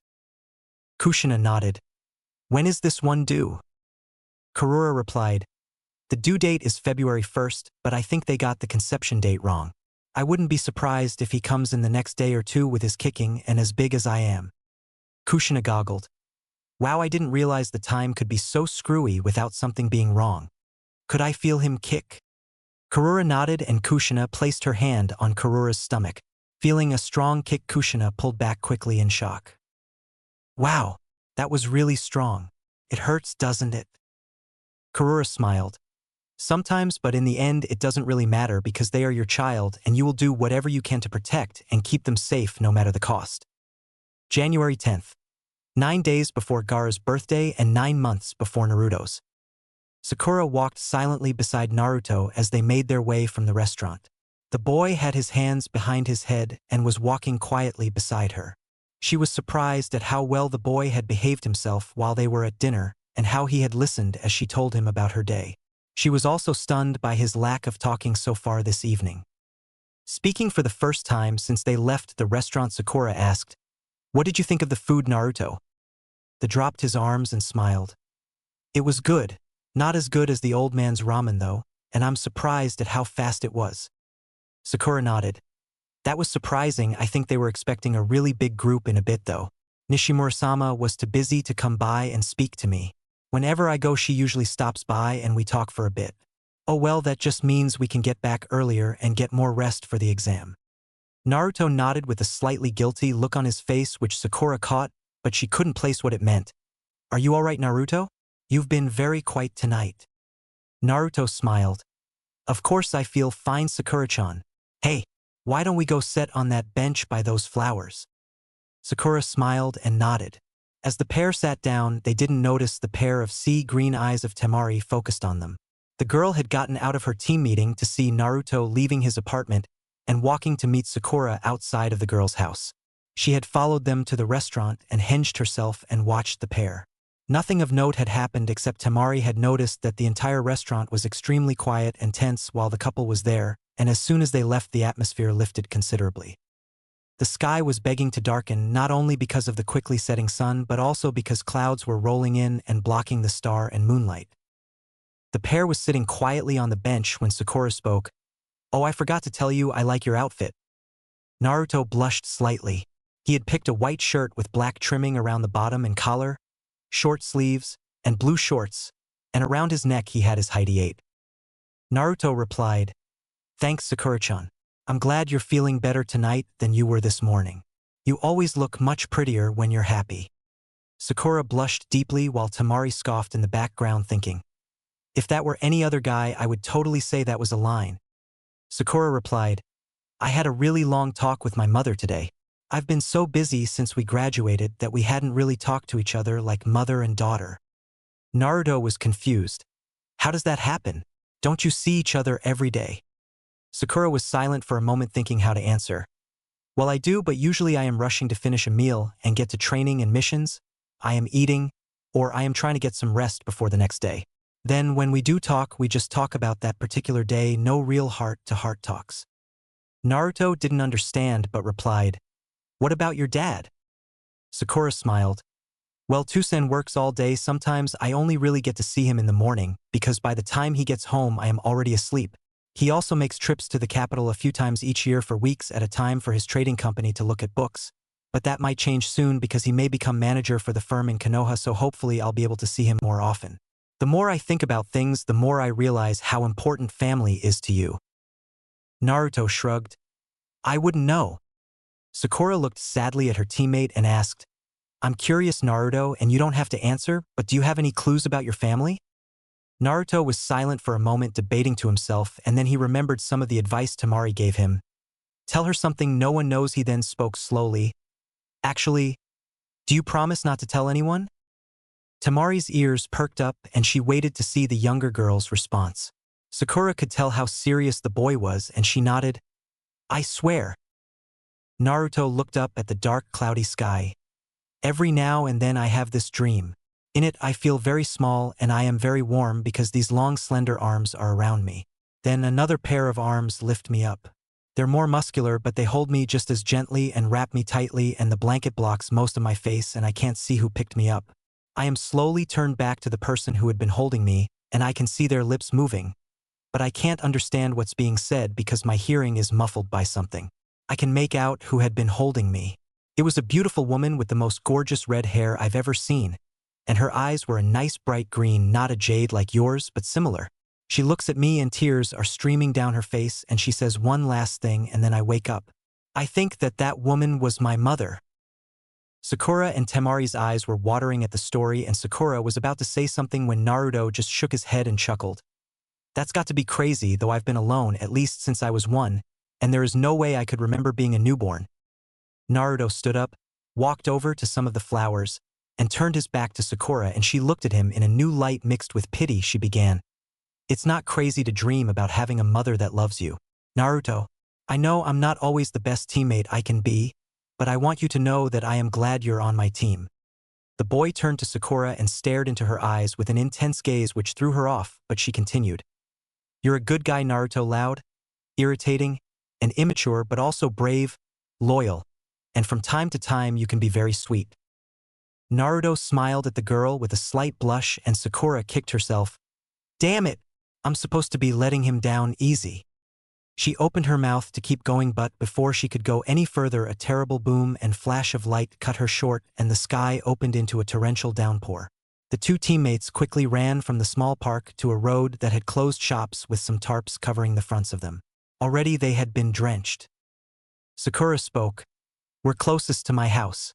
We can go there and I'll give you an umbrella that you can return later, and who knows it could stop raining by the time we get there. Cursing as the pair ran ahead, Temari removed her fan and placed it over her head slightly open, and after debating whether or not to follow, she decided that her curiosity over anything related to Uzumaki Naruto was worth getting a little wet for. Haruno Gakuto sat staring at the clock on his wall with a small book on fishing that he had barely looked at on his knee. He had no luck concentrating while his daughter had been gone, and now that it had started raining so hard he gave up all pretenses. His wife looked up from her own book of poetry and gave him a worried look. It's not even 8:30 yet. They probably just got done eating and might be waiting for the rain to stop. May nodded. I'm sure she's fine. I'm probably just being really paranoid. I mean, if nothing has happened with that so far, it's just not gonna happen tonight, right? Gakuto nodded and was about to reply when he heard laughing coming from the small laundry room that connected the front door to family room. In came his daughter and the white-clad Naruto drenched to the bone with rainwater. Naruto and Sakura had laughed the whole way back because the closer they got to her home, the harder it rained. As they stepped into the warm living room, Naruto looked at Sakura's parents. Her father was tall and skinny with light brown hair and dark forest green eyes. Her mother was a bit shorter than Gakuto with a slightly fuller frame than her daughter but not by much. Her hair was a light red and her eyes were very pale green. Naruto thought that she was very pretty. Quickly remembering what Temari said, Naruto bowed and spoke. It's very nice to meet the both of you, Haruno-sama. You have a very nice home. Sakura looked at Naruto surprised that he had actually behaved politely in a social situation. Shaking out of the stupor quickly, she spoke to her parents. Tusen-ka-san, this is my teammate Uzumaki Naruto. Her parents smiled politely and her father shook the boy's hand while Sakura continued. We were on our way back and the bottom fell out. I figured that we could give Naruto a towel to dry himself off and an umbrella so he could get home. Her father smiled. Good idea, sweetheart. Why don't you go take a nice hot shower and head to bed, and we will see that Uzumaki-san gets off okay. Sakura nodded. Yes, sir. She turned to Naruto. I'll see you bright and early, Naruto. Thank you for dinner. It was fun. She went upstairs followed by her mother and Naruto called, Sleep well, Sakura-chan. The girl smiled at him and gave one final wave goodnight. As the mother and daughter walked up the stairs, Gakuto spoke to Naruto. Would you like something to drink while Mei gets you a towel and umbrella? Naruto shook his head. No thanks. I'm okay. Gakuto nodded and motioned for Naruto to sit, and the boy did so though on the edge of the sofa so as not to get it too wet. Naruto looked around nervously until Gakuto cleared his throat. So you like my daughter? Naruto nodded. Yes, sir, very much. She's wonderful. Gakuto smiled. Yes, she is. So you can understand why I want to protect her. Naruto gulped and Gakuto continued. I want you to understand, Uzumaki-san, that I don't think you are the demon and I honestly believe that you have the best of intentions toward the village. I believe that because I trust that Sandaime-sama wouldn't trust you otherwise, and judging by how you look at my daughter, I can tell you care very deeply for her. That is why I will hope you understand why I don't want you to continue and try to court her as a girlfriend. Naruto was stunned. What? Gakuto sighed. Please understand. This isn't personal, but you of all people know how most of the village reacts to anything related to the Kyuubi, even if it is only in a secondary manner. How do you think they would react to her if she was with you? Naruto was quite a moment before responding. I'm going to prove myself to all of them. They will know that I only want to protect this village and them. When I do that, they won't care about that. Gakuto replied. What about before you do that? Okay, if you do all that, what then? Say you do become Hokage, what kind of life could you really expect to lead with Sakura if you make it? Assassination attempts on you or her? Naruto replied. I'd protect her just like I would protect everyone else. Gakuto thought quietly for a moment before he nodded and continued, "Do you want children?" Naruto was stunned. What? I don't know. Sakura does. Do you even know if you can have children, if they would be influenced by what you contain? Would you be willing to risk their lives if you become Hokage? Naruto was speechless. He could barely begin to process everything the man was saying, and when he finally did, he realized he had no idea whatsoever. Gakuto sighed sadly at the look on the boy's face. I know these questions aren't easy, and you probably haven't given them any thought. And I understand because I didn't think about things like this when I was your age. However, you should know that being a ninja is a dangerous and uncertain life. Can also be a short life. I want Sakura's life, no matter how short, to be as happy as possible. And I don't think she could possibly be happy being insulted for being with someone she cares for and not know why. Or worrying that at any moment, not just out on a mission, that someone she loves could be attacked and killed. Naruto and Gakuto stared into each other's eyes. They were drawn out of their staring match by Mei coming down the stairs carrying a towel and umbrella. Mei gave a strained smile. Here you are, Uzumaki-san. After she gave him the items, she took her first seat and picked up her book and pretended to go back to reading. Naruto held the items for a moment before getting up and leaving the items on the sofa. He quickly made his way to the door but was stopped by Gakuto's voice. Please, Uzumaki-san, take the umbrella at the very least. And please understand, I wouldn't have you not be friends with Sakura-chan. Naruto hesitated for a moment before he walked back and picked up the green umbrella. He once again made his way to the door and stepped out into the rain. Mei looked at her husband and spoke. What happened? Gakuto sighed sadly. I had to break an innocent boy's heart. Tamari couldn't find a decent view into the house or a way to hear what was going on inside. Just as she was about to leave, however, Naruto made his way outside carrying an umbrella. What was odd was that he wasn't using it. Instead, he was walking slowly down the street and making no effort to stay dry. Tamari could only catch a glimpse of his face from the side, but she swore she could see tears mixing in the rain. Debating as to whether or not to talk to the boy, Tamari finally came to the decision to leave him alone. He was obviously in no mood to talk, and she was feeling extremely guilty for listening to his very private story. Besides, she had to get back and rest for the exam in the morning. Mitarashi Anko stared out into the pouring rain and growled to herself. The Hokage had informed her she would be shadowed by an ANBU team during the second stage of the exam, so she wouldn't face Orochimaru alone. She rubbed the mark on her neck, cursing the old man because he knew she wanted to face him alone, even if she died. She was pulled from her dark musings by her friend Yuhi Kurenai returning from the restroom. The pair had gone to one of the many shinobi bars in Konoha to get a last bit of rest before the exams. Anko liked spending time with Kurenai because the woman didn't care about her past, and they were good friends because they were opposites in many respects. But at that moment, Anko wanted a larger or livelier crowd to drown out her emotions. Her wish was soon granted as Asuma, Kakashi, and Tenzu walked into the sheathed kunai. The three men spotted the women and took some seats at their table. Anko asked, "Where's Yuzuki and Geku?" Tenzu responded, "He's gotten a positive checkup. Hopefully he will finally be able to fully recover given a few more months." And Yuzuki-san wished to make him a private meal to celebrate. Anko drank some sake from her cup and motioned for more to be brought to the table, speaking as she did. Man, Geku must be one hell of a lover to make Yuzuki become a domestic. Kurenai blushed. Or she could just love him. Anko scoffed and Kakashi spoke while reading his orange book. Yuzuki doesn't want to do this forever. She graduated at 10 and has given 12 years service. She wants to get married, retire from ANBU, have a kid, take a genin team, be a normal jounin for her last 8 years of active service, retire for good with full benefits, and then have another kid or two. Not everyone wants to do this into their 50s and on, you know. Of course it does help that Yuzuki says that Geku knows how to rock my world. Kurenai blushed even deeper while the others laughed. The waiter brought more sake and the newcomers poured some drinks. After a moment, Anko spoke again. So, anything I should do to frighten you three's little students? Tenzu chuckled and Asuma laughed. Kurenai spoke. I think you'll do fine on your own. You always do. Anko grinned. Ah, you're the best, Kurenai-chan. Taking another gulp of sake, she continued. Say, how about you and I team up and give Asuma-kun a night to remember? Or he could just watch, or we could just be by ourselves.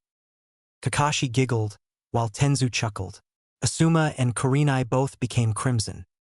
Kurenai ground out, "No thank you." Anko pouted, "Oh well, another time maybe. What about you two? You up for a little devil's threesome?"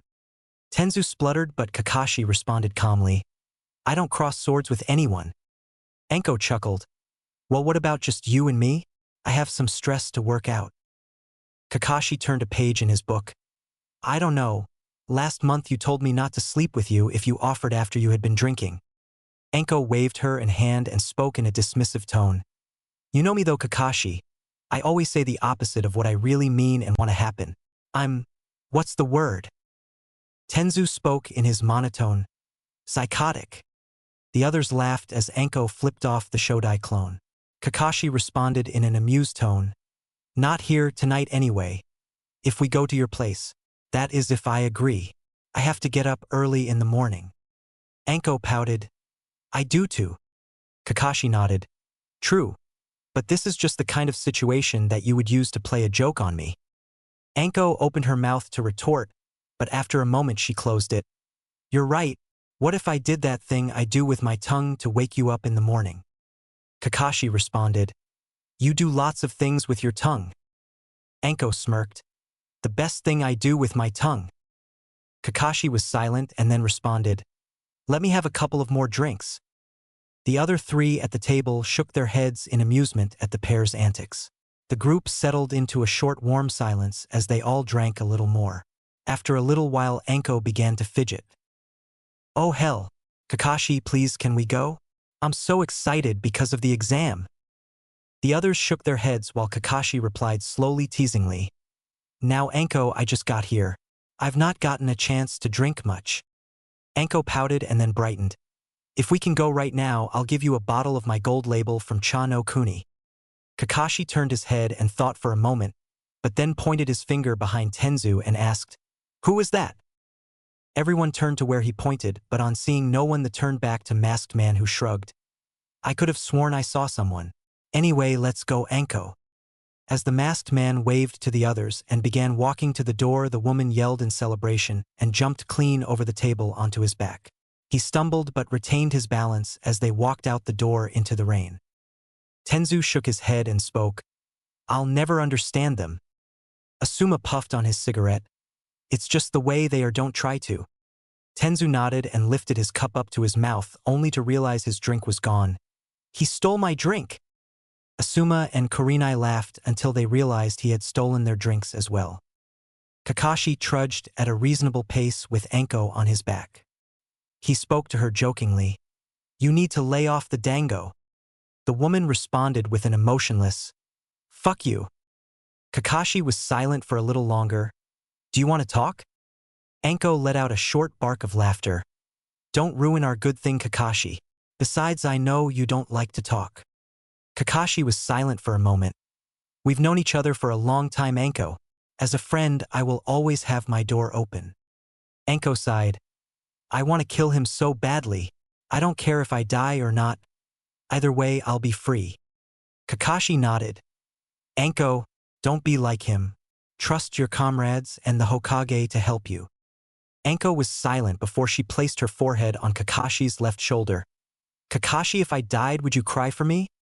Kakashi responded, "Like you, Anko, my tears have all been used up, but I would mourn you as sincerely as I mourn everyone I've lost. I would even miss your pranks on me." Anko smiled. "If you don't spend as much time staring at my name on that damn stone as you do the others, I'll haunt you into an early grave." Kakashi nodded. "Hi."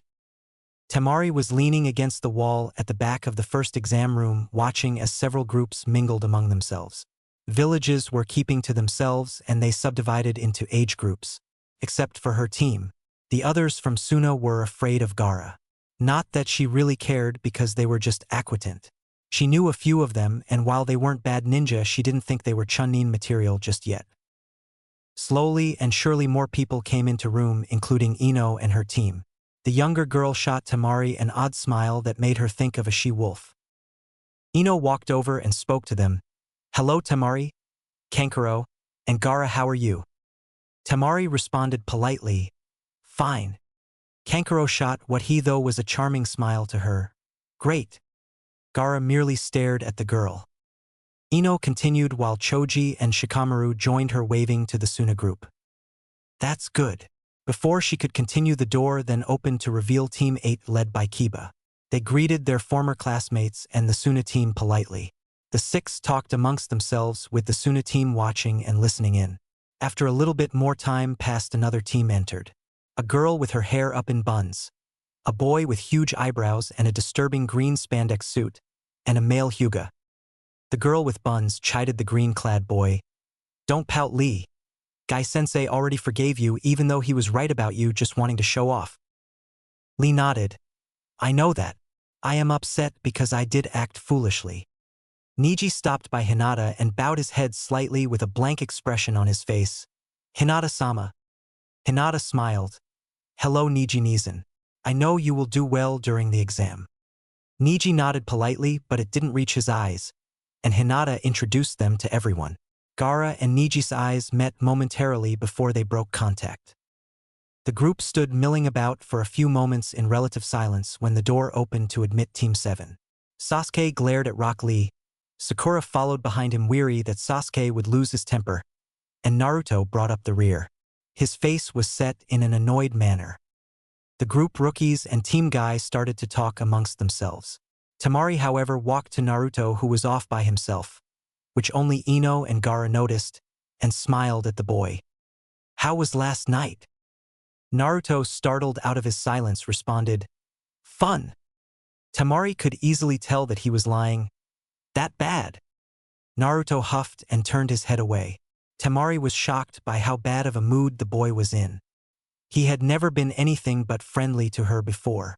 Their attention was turned away from each other by an older boy who had approached the larger group. Hello, I'm Yakushi Kabuto. I would keep a low profile if I was a rookie like you. Some of the older test takers target first-timers. Add in the fact that you are all very young and are already taking the exam, some will take it personally. Shino spoke. Why offer us this advice? Kabuto smiled. I remember how hard it was during my first attempt, and I think how much I would have liked some advice. Tenten asked, How many times have you taken the exam? Kabuto rubbed the back of his head in embarrassment. 7, but you shouldn't worry, I specialize in medical jutsu, not combat. Sasuke responded, What help can someone who's failed 7 times offer us? Kabuto smiled and adjusted his glasses before he reached into his side bag. Glad you asked. I have used all of my failures as learning experiences and gathered information. I have cards that when I infuse my chakra, they reveal that information. I have a file on everyone that has competed before. I even have your information, though it isn't very thorough because I haven't seen you in action. I only have what the villages have released about those new competitors. So please ask about whoever you want. The group was silent before Niji spoke. Uchiha Sasuke. Kabuto chuckled. Last year's best wants to know about this year's best. Sasuke smirked as his information appeared. The crowd politely clapped as the Hokage finished his speech. Sitting in a small section at the top of the still under construction stadium sat a group of Konoha's most elite jounin, including the Sannin. Jiraiya had a huge grin on his face because his student had just won and Tsunade had actually won a bet. Orochimaru watched the scene with an amused expression. Hatake Tsukumo spoke. I'm impressed. To defeat so many more experienced ninjas so easily. The kid's got skills and he knows how to use them. Jiraiya laughed. Why did you think I let Tsunade bet on him? Tsunade punched Jiraiya with relatively little power, causing many to laugh. Baka! To think that I was about to give you credit for training the Gaki. Orochimaru chuckled in a genuine way that was becoming rarer. I will admit that Jiraiya did very well training all of his students. It makes me think about taking on a student or two. Tsunade huffed. I already have my apprentice picked out for when she graduates. Maybe you should be on the lookout for someone if you are so moved by Jiraiya's example. Orochimaru nodded. Maybe. The group was pulled from their discussions by a quickly approaching yellow flash that skidded to a stop to reveal the young champion Namikaze Minato. Jiraiya-sensei, Akina and Angie are waiting to go out and celebrate. Jiraiya stood and placed his hand on the boy's shoulder. I knew you would win, Minato. I'm very proud. These two are my teammates Tsunade and Orochimaru. The silver-headed guy is Hatake Tsukumo. You'll meet the others later.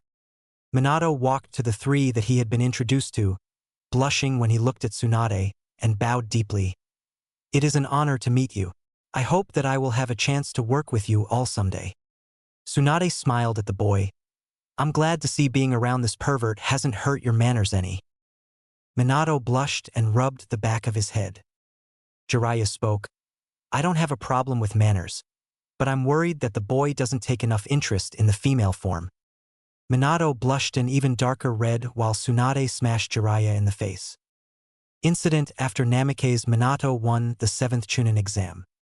The whole room sat in stunned silence at Naruto's angry outburst. The boy was currently in a staring contest with the scarred proctor Marino Ibiki.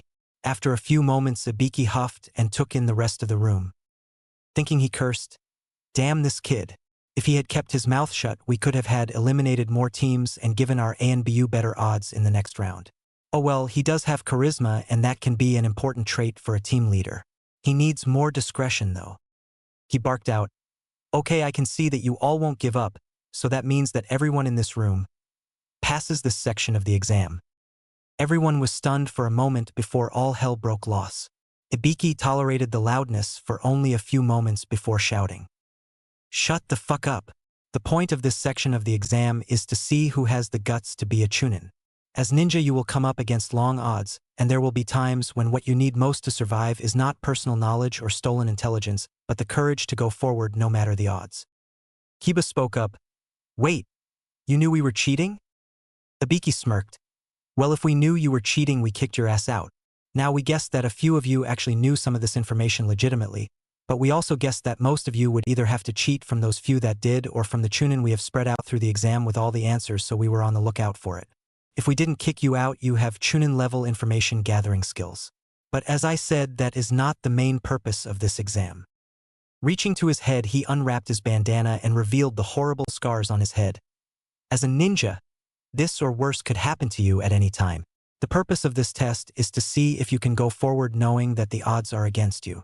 Now that I know you all can do that, I have no qualms about passing you along to the next section."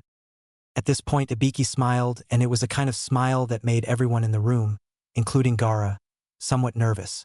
At that point, one of the windows shattered and let in a banner and a kunoichi with a long brown trench coat and purple hair.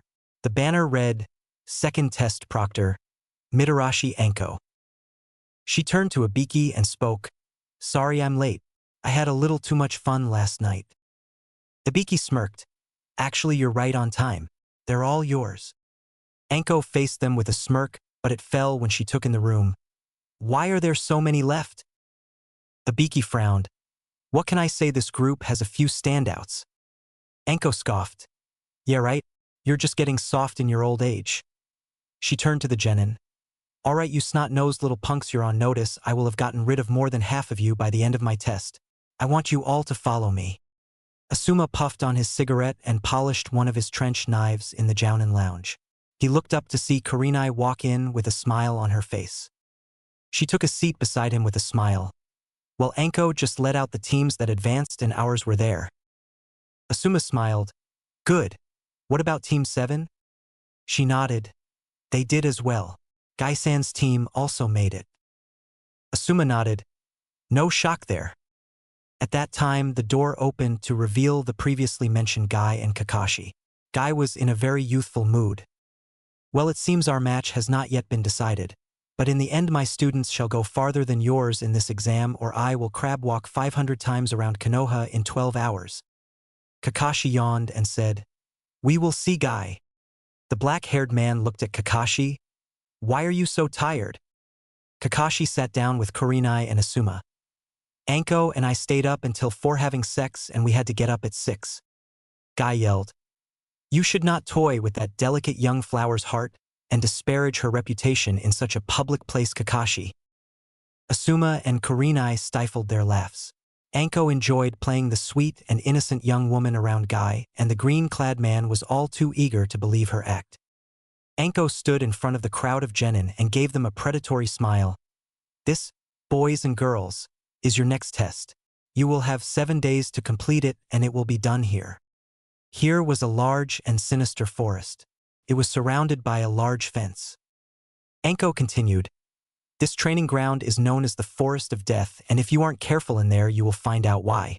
This place is filled with vicious anima dash." Naruto cut in, "We get it. It's dangerous, just tell us about what we have to do." All the genin were stunned as Anko threw a kunai at the blonde's head and reappeared behind him in a flash.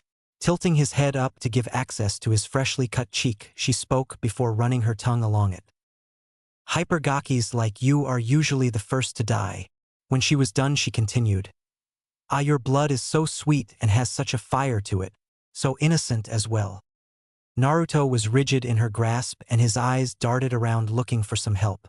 Anko purred, "You know you'll be pretty handsome in a couple of years. If you want, I'll pop your cherry when you're old enough." Naruto was confused.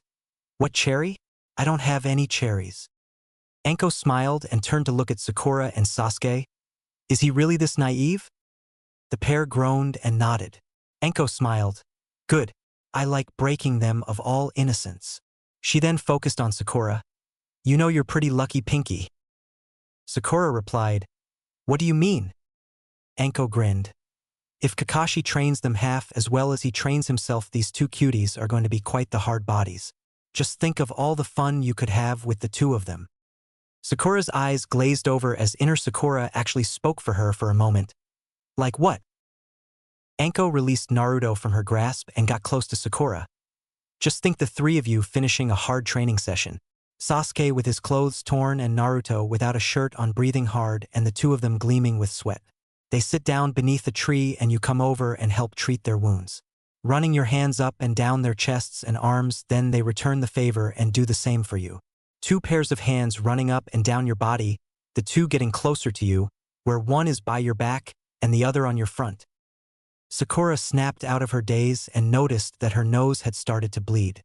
As she wiped the blood away, she noticed that Ino had one as well. She turned to look at Sasuke and Naruto, and the two were giving her an odd look before Naruto spoke to Sasuke. "That crazy lady made Sakura-chan into a pervert."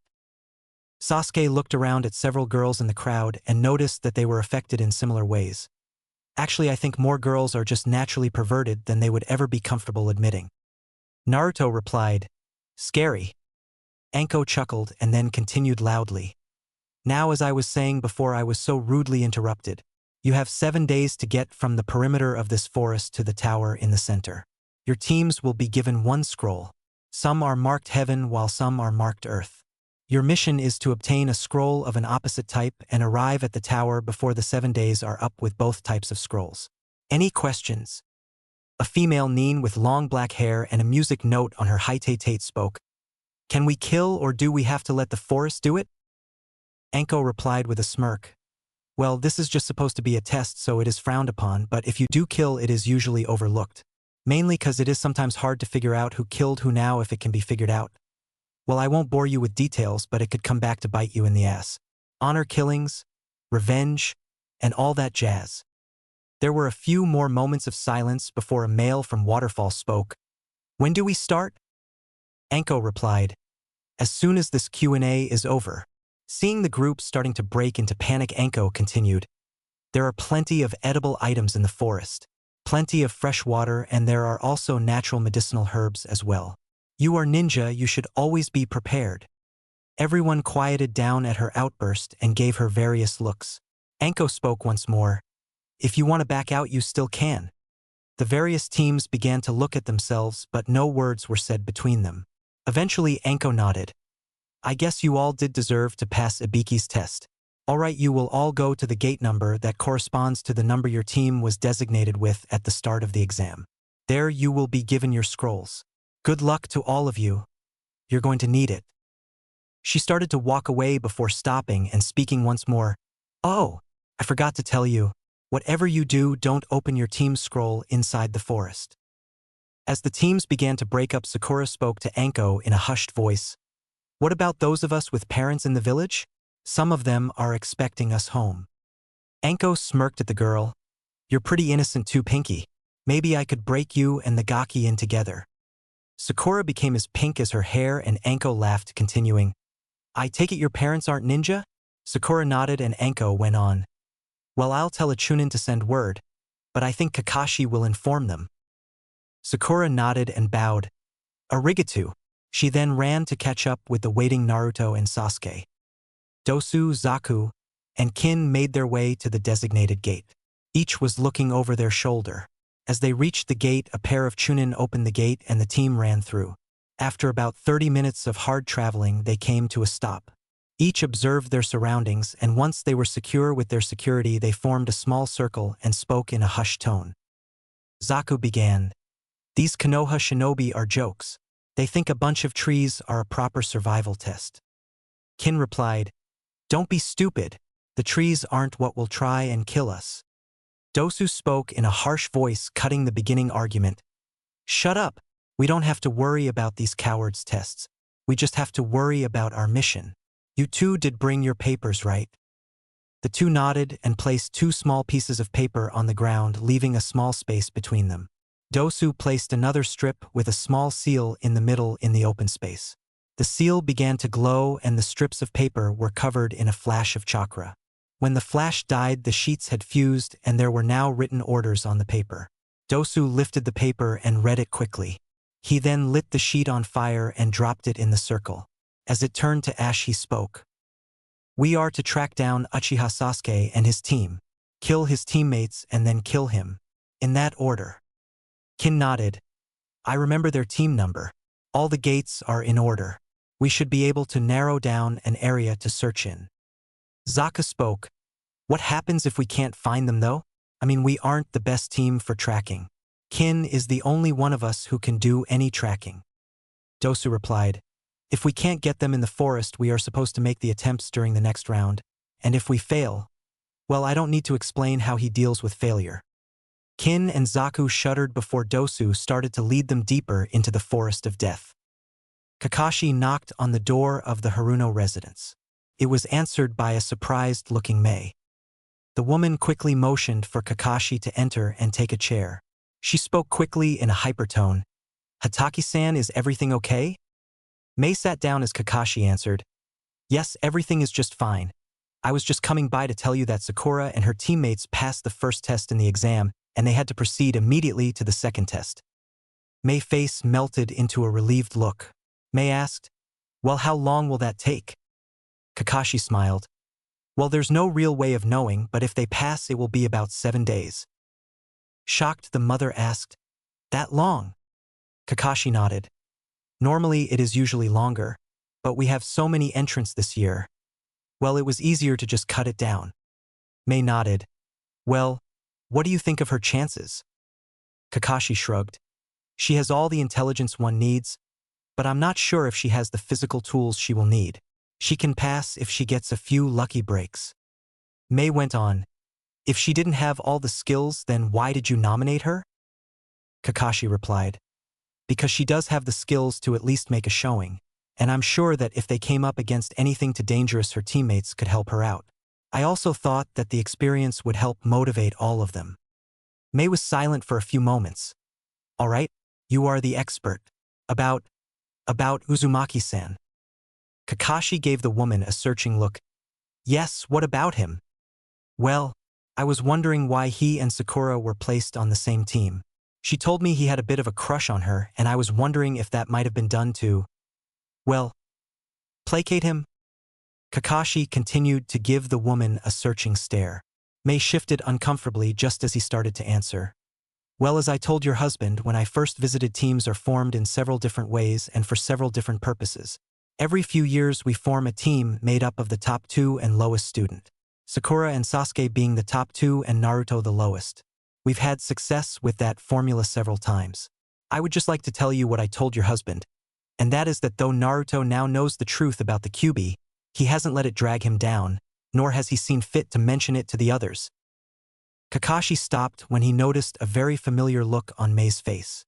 It was the same look Sakura had on her face when she was angry, but to his surprise, instead of yelling, Mei merely gave a strained, polite smile and spoke in pleasant tone.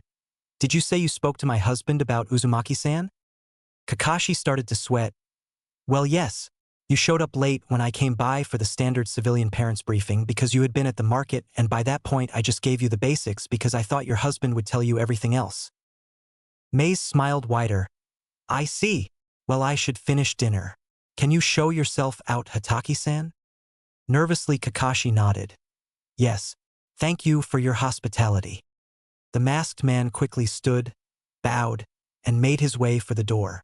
As he made his way from the door and turned onto the street, he nearly bumped into Haruno Gakuto. The man smiled and greeted Kakashi. Hello, Hataki-san. How are you? Is Sakura home? Kakashi nervously smiled. I'm fine. I was just telling you and your wife that Sakura and her team made it to the next test in the exam. Just out of curiosity. Did you not tell your wife that Naruto was on Sakura's team? The color drained from Gakuto's face. Well, she would have been very upset. She fears that something could happen with the boy, and if she found out that he now knows about it. Well, I decided not to tell her because I knew she would panic and might try to get Sakura transferred, and that would only make Sakura ask questions, and well, the law. Kakashi nodded and rubbed the back of his head, smiling nervously. Well, sorry to tell you this, but she brought Naruto up, and well, I mentioned that I told you about it. Gakuto suddenly looked very ill.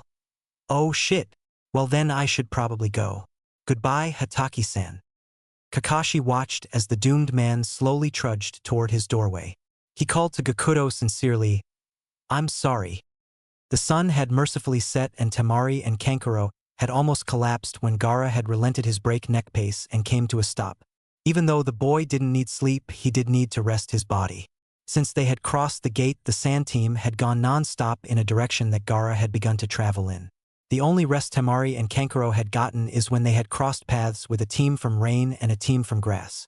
The breaks were short as Gaara dealt with them both quickly.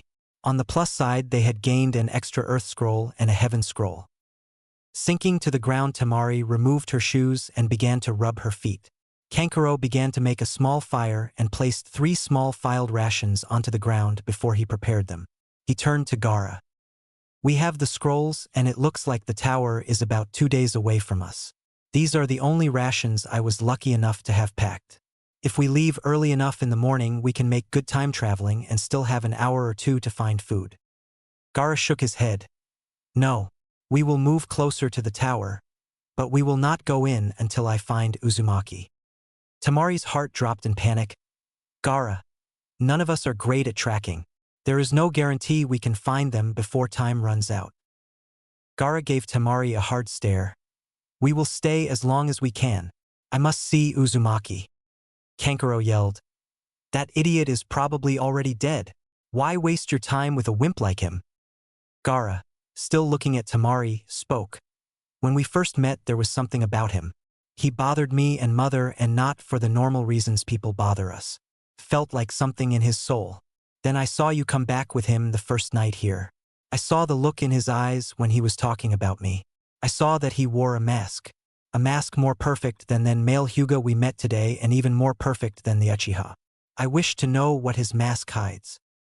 Temari was stunned into silence by this revelation. After it became clear that Gaara was not going to speak any further, Kankuro went back to work while Temari retreated into her thoughts, which were filled with concern for the blue-eyed boy that she had, without realizing it, begun to genuinely like.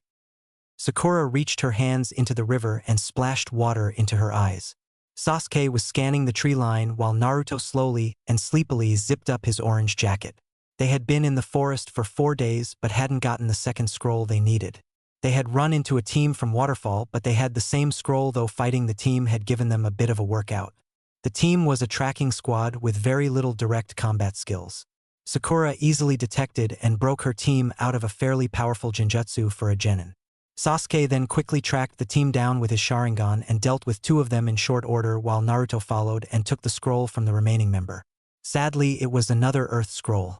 That had been late in the second day. Now, with 3 days left, Team 7 had decided they had to begin their journey to the tower and hope to find another scroll on the way there, and failing that, to take one from one of the teams that would be attempting to enter the tower. Sakura noticed Sasuke frowning, walked to him and spoke in a hushed tone. What's wrong, Sasuke-kun? Sasuke continued to scan the trees, but he had turned off his Sharingan to save chakra. Something is wrong. It feels like we're being watched, but the trees are so thick and filled with life that my eyes can't make them out. If only they were fully mature and I had the last tomo. Sakura smiled. Don't worry, Sasuke, they will be soon. And we will handle it if anything comes up. Sasuke gave the girl a look and nodded. Right? Sakura's smile widened. The two turned to see Naruto quickly avert his eyes from looking at them. He tried to pretend that he was watching the trees. Sakura frowned. The boy had unusually quiet. Oh, he still chattered while they traveled, but when they had time to sit and rest he became withdrawn and sullen. Something was very obviously bothering him. Sasuke noticed this as well and actually asked about it. What's wrong, Dobe? Naruto glared at the boy. Nothing, I'm just ready to get going. Sasuke replied. No, you've been acting weird since the first day of the exam. Naruto huffed again. I don't know what you're talking about. Sasuke stared at him for a moment and Sakura was afraid that a fight could break out. Finally Sasuke spoke. Fine, just don't let it get in the way. Naruto growled and began to jump through the trees to the tower. Cursing, Sasuke and a worried Sakura began a race to catch up. The Hokage walked into the camera room to see Anko frantically searching the screens for any sign of her former sensei. His voice surprised the kunoichi. Anything interesting? Anko jumped in surprise and threw a kunai at the visitor, which the old man easily dodged. Anko sheepishly chuckled. Sorry, Hokage-sama, you surprised me. The old man laughed lightly. It's all right. It's good to know I still have some stealth, but I imagine most of it has to do with you watching the exam. Anko reported. There have been a few things of note. A team from Taki opened their scroll. Toma took care of them. A team from Suna got their asses handed to them by a rain team. Guy's team looks very good and seem to be looking for matches on their way here. Kurenai's team got the 2 scrolls they need to advance and are making their way to the tower. Asuma's team got the 2nd scroll using some very cunning tactics, but they are taking their sweet time getting to the tower. Kakashi's team handled an older and more experienced team, but I'm not sure that their opponents were that talented. Also, that son of the Kazekages, Gaara. The boy can kill. I don't know if any of the other kids can stop him or if we should even let them try. The Hokage nodded sadly. It is a shame what has happened to the boy. I do think that there are a few that could beat the boy given the right chances. Anko gave the old man an odd look. You're planning something, aren't you? The old man laughed. I'm always planning something, Anko-chan. But in this case I just know the skills of those involved and I know that there are ways to beat the boy. I just hope that no more die during the exam. If only someone could reason with that boy. Anyway, what about the Odo team? Anko responded. An ANBU team has been trailing them and they seem to be searching for Kakashi's team, but for what purpose we don't know. The team didn't want to get to close, so they didn't get a chance to hear their purpose. The Hokage nodded. Tell them not to interfere with a conflict should it arise. At least not directly. Anko responded. This team could just be masquerading as Genin and could be Chunin. The Hokage replied. That is possible, but I have faith in Kakashi and his team. Naruto landed in a clearing with Sasuke and Sakura landing shortly after. Sasuke was sweating a fair amount while Sakura was drenched and breathing hard. Naruto had just begun to break a sweat. Sakura yelled, What the hell? We've been running almost non-stop for 2.5 hours. Not all of us have that much conditioning. Naruto yelled, Then you should train harder. Sakura reacted as if she had been slapped with the shock of Naruto yelling at her. Sasuke spoke up. That may be true, but you set a brutal pace. It was fairly hard for me to keep up. We still have to find another scroll and we shouldn't use all of our energy traveling when we can't even get into the tower at this point. Naruto huffed. I'm going to the river and get something to drink. The blonde boy made his off into the distance, leaving Sakura and Sasuke staring after him. The raven-haired boy turned to Sakura. Do you know what's going on with him? Sakura kept staring where Naruto had retreated to and shook her head. He seemed all right the night before the exam started. Sasuke's eyebrows rose. The night before? Sakura blushed and began. Well, you see, we were dash. She stopped at the sound of a branch snapping. The two turned to see a boy with spiky black hair and a sound note on his headband. The boy turned and quickly bolted away from them. Sasuke spoke. I'm going to stop him, wait for Naruto and follow after. In the trees, Kin and Dosu watched as Sasuke made his way after Zaku. Dosu spoke. Zaku has already prepared a path that will lead Uchiha away from us. He'll turn toward the river after the Uchiha passes by. He'll probably find me first since the loudmouth and I will be at or near the river. Take care of the girl, but be mindful, and if you feel anyone approaching, leave her alone, dead or not, and find us. We'll finish her off later. Kin smiled as Dosu made his way toward Naruto. She jumped down behind Sakura and smiled wider when the girl slowly spun to meet her. Sakura went into a defensive stance. Who are you? Kin laughed. Don't worry about that. You won't be alive much longer. With that, Kin charged at Sakura and threw a punch at Sakura's face, which the pink-haired girl quickly blocked. But Kin brought up her leg around in a sweep which took Sakura by surprise and caused the girl to fall onto her back. Kin then raised her leg and tried to heel drop Sakura in the face, but Sakura rolled out of the way. Sakura then jumped up and threw some shuriken at Kin. The girl ducked and threw a kunai at Sakura.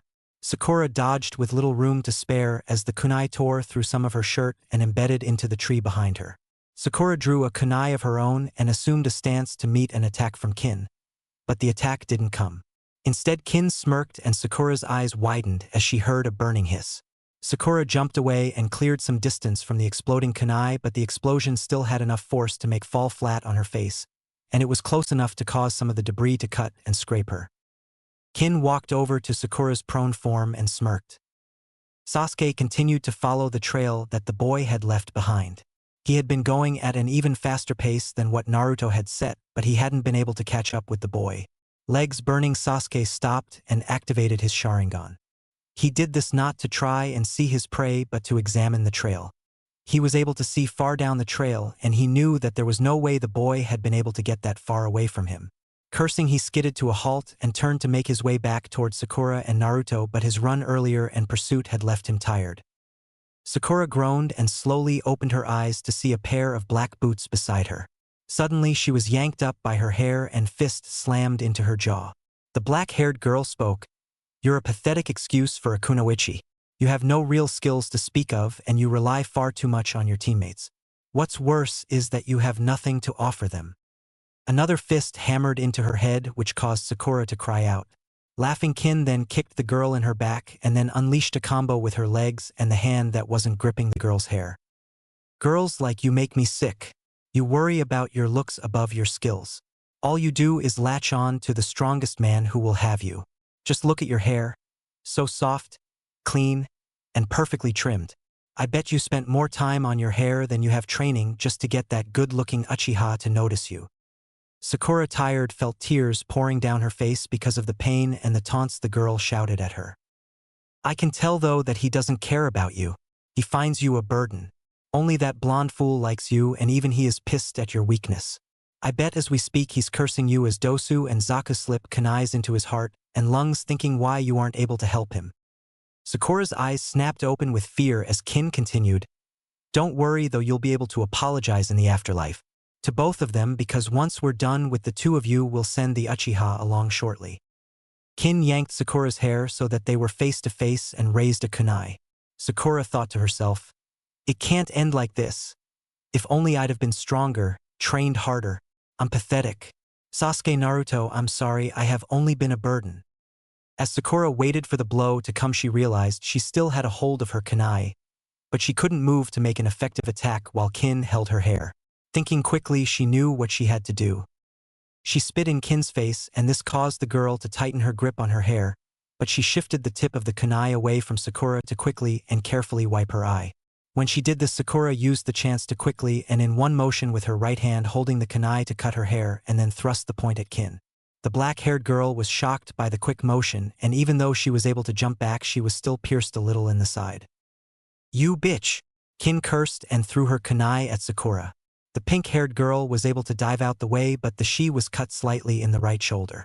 Kin pulled 3 senbon from a pouch and held them between her fingers. Kin prepared to throw them but stopped when she felt 7 chakra signatures close by, 4 of which that were closing in on her fast while the other 3 were taking a slower pace. She released the senbon at the girl, 2 of which landed into her leg. Kin then threw a smoke bomb and retreated, yelling, I'll be back for you soon, Pinky. I'll bring you the blonde's head to say goodbye to." Sakura grimaced as she pulled the needles from her leg. Slowly sitting down, she ripped her skirt to make some bandages. Quickly, she wrapped some on her leg and then some around her shoulder. At that point, she began to try and orient herself, but her ears were still ringing from the explosion, so she was having a problem figuring out which way to Naruto or Sasuke. Her attempts were cut short as 3 figures jumped down in front of her. It was the Sand sibling trio. Gaara stepped forward and asked in his emotionless voice, "Where is Uzumaki Naruto?" Naruto sat at the edge of the river watching as some fish swam and jumped downstream. He wasn't really paying attention though. He was brooding, which he hadn't done in a long. He had pouted fairly often, but he thought he had finally put these kinds of oppressive moods behind himself. Sighing, he wished that Sakura's father hadn't given him so many things to think about. He had asked him things that Naruto had no clue about. Things that Naruto pushed from his mind, things like a family. Aside from an occasional dream or the rarer and rarer daydream about finding some relative, he gave that subject no thought, and he had never really thought about starting his own family. Sure, he wanted Sakura to love him the way he loved her, but all his other hopes were concerned with becoming Hokage. He had not put any thought to what else his life could or should hold. Sighing deeply, he shifted so that he was kneeling over the water. Reaching his hands into the water, he began to throw some on his face. Stealing his focus, Naruto decided to continue on and worry about his new problems later. Though at that moment he wanted something to challenge him and let him focus on his long-standing goals. Fortunately, or perhaps unfortunately, he was soon to have that wish granted. As he wiped his wet hands on his pants, Naruto noticed that the numerous fish that had been swimming around this area of the river had all but vanished by quickly swimming away. Naruto suddenly felt very on edge, and with good reason. He was just able to dodge the hammer blow that fell. Naruto landed to see a genin with a heavily wrapped face and a sound note on his headband. Where Naruto had been standing, an explosive wave expanded quickly and caused massive damage to the ground and disruption to the water. The sound ninja turned to Naruto, chuckling. "I'm surprised you dodged that. You were oblivious to the world." Naruto yelled, "Who the hell are you?" Dosu chuckled, "It's not important. You won't be able to do anything with it." With that, Dosu lunged forward, and once again Naruto dodged to see a blast emanate from where Dosu's fist made impact. It splintered the tree that Naruto had been in front of. Naruto formed his hand sign and called out, "Kagebushin no Jutsu." Dosu turned to see 10 identical Narutos pulling out an assortment of kunai, shuriken, and one Fuma shuriken. The older boy laughed. "You think clones scare me?" 3 of the Narutos charged at Dosu, who charged back at them. The 2 on his sides threw shuriken at him that he paid no mind to until they cut past and into his arms. When he realized that both of the clones had substance, he dodged the one in the center, lunging forward with a kunai trying to stab him. Dosu grabbed his outstretched arms and began to spin him around, hitting the 2 that had thrown shuriken at him. When the clones popped into non-existence, he stumbled at the sudden loss of weight in his arms. 6 more Narutos charged at Dosu. The man held up his gauntlet-covered arms and released a powerful blast that slammed into the first 2 Narutos and caused them to fly into the back 4. As the smoke cleared, Dosu stared at the sole remaining Naruto, who had the large shuriken. Dosu charged at the blonde boy. Naruto reared back and threw the star and yelled, "Block this!" Beneath his wrappings, Dosu smirked as he ducked the star, and from the crouch, he leapt at his opponent as the shuriken passed over his head. Naruto stumbled back in surprise as Dosu's fist hit him, and a wave of sound washed over him. However, it was Dosu's turn to be surprised when Naruto popped out of existence. Quickly he turned when he heard another pop, and saw that where the large shuriken should have been there was another Naruto who had already released 2 kunai that embedded themselves into Dosu's shoulders before he could blast them off course. Naruto charged and dodged as Dosu quickly pulled the kunai from his shoulders and tossed them at him. When he released the second kunai, he was exposed to a hard jab from Naruto's left fist. Dosu was thrown back an impressive amount considering the size difference. As Dosu skidded to a halt, Naruto jumped at him with a drawn kunai, preparing to stab one of Dosu's gauntlets. Zankuha! A massive cyclone slammed into Naruto and sent him skidding along the ground. Dosu stood slowly and turned to see Zaku approaching him. The black-haired boy chuckled. "To think our fearless leader would be pushed around by some loudmouth weakling." Dosu growled, "Shut the fuck up. I didn't think anyone on this team had any kind of skill other than the Uchiha, but this asshole has a high-level jutsu. The two's attention turned toward Naruto, who had stood back up and created 13 clones. Zaku laughed. Clones? Is this the attack you were referring to? Dosu spoke quietly. These clones are more than a distraction. They act like elemental clones, but they don't have one, and the tools they use are real. Zaku smiled wickedly and raised both of his arms. Then I'll just take them out quickly. Zankuha. All of the Narutos were thrown across the river and all the clones popped out of existence. Zaku and Dosu laughed as Naruto struggled to stand up, and they quickly charged to him. Dosu reared back and landed a powerful blow into Naruto's jaw, which sent the boy straight down into the ground. Zaku turned to Dosu. Why didn't you use your gauntlet? Dosu replied, I want this asshole to suffer. Besides, we can show him off to the Uchiha after we get done, and get him to suffer before we finish him off. Naruto lifted his head. Why do you want to hurt Sasuke? Dosu kicked the boy, which caused him slide back into a tree. Don't worry about that. You won't be around much longer. The two boys began to make their way over to Naruto's new position. When they reached him, they began to punch and kick the boy without mercy. After a couple of minutes of this, Dosu lifted the boy with one hand and reared back. As he did so, Naruto dropped a ball wrapped with seals, which promptly exploded and unleashed a flash of blinding light. Naruto then kicked Dosu in the gut, which caused him to drop him. Naruto dashed past the boys, but he was limping somewhat, and Naruto thought that his right leg might have been broken to a small extent. As he was about to escape into the woods, a foot came crashing into his face. Through the blood running down his face, Naruto saw a girl with black hair and some blood on her clothes. Dosu and Zaku had recovered and charged to meet the other two. Dosu slammed Naruto's face into the ground. Zaku kicked him in the ribs and spoke to Kin. What happened to you? The girl give you that much trouble? Kin growled and was about to respond when she stopped. She had a plan to boost her mood a little before moving on. She spoke in a light, teasing tone. What can I say? When people face death, they fight harder than they ever have before. She then kneeled down and looked Naruto in the face. She fought very hard, hurt my shoulder bad. But in the end, she was just a baby about it. Naruto's eyes began to water and Kin pressed on. When I had her beat, she begged me to just let her go. Then she called out for Sasuke, and at the very end she even called out for you. Naruto's eyes were filled with a mix of blood and tears. You're lying. She's not dead, I know it. Kin's eyebrows shot up. I'm lying, am I? Here, look at this. I would have brought her head, but frankly, that would have been hard to identify.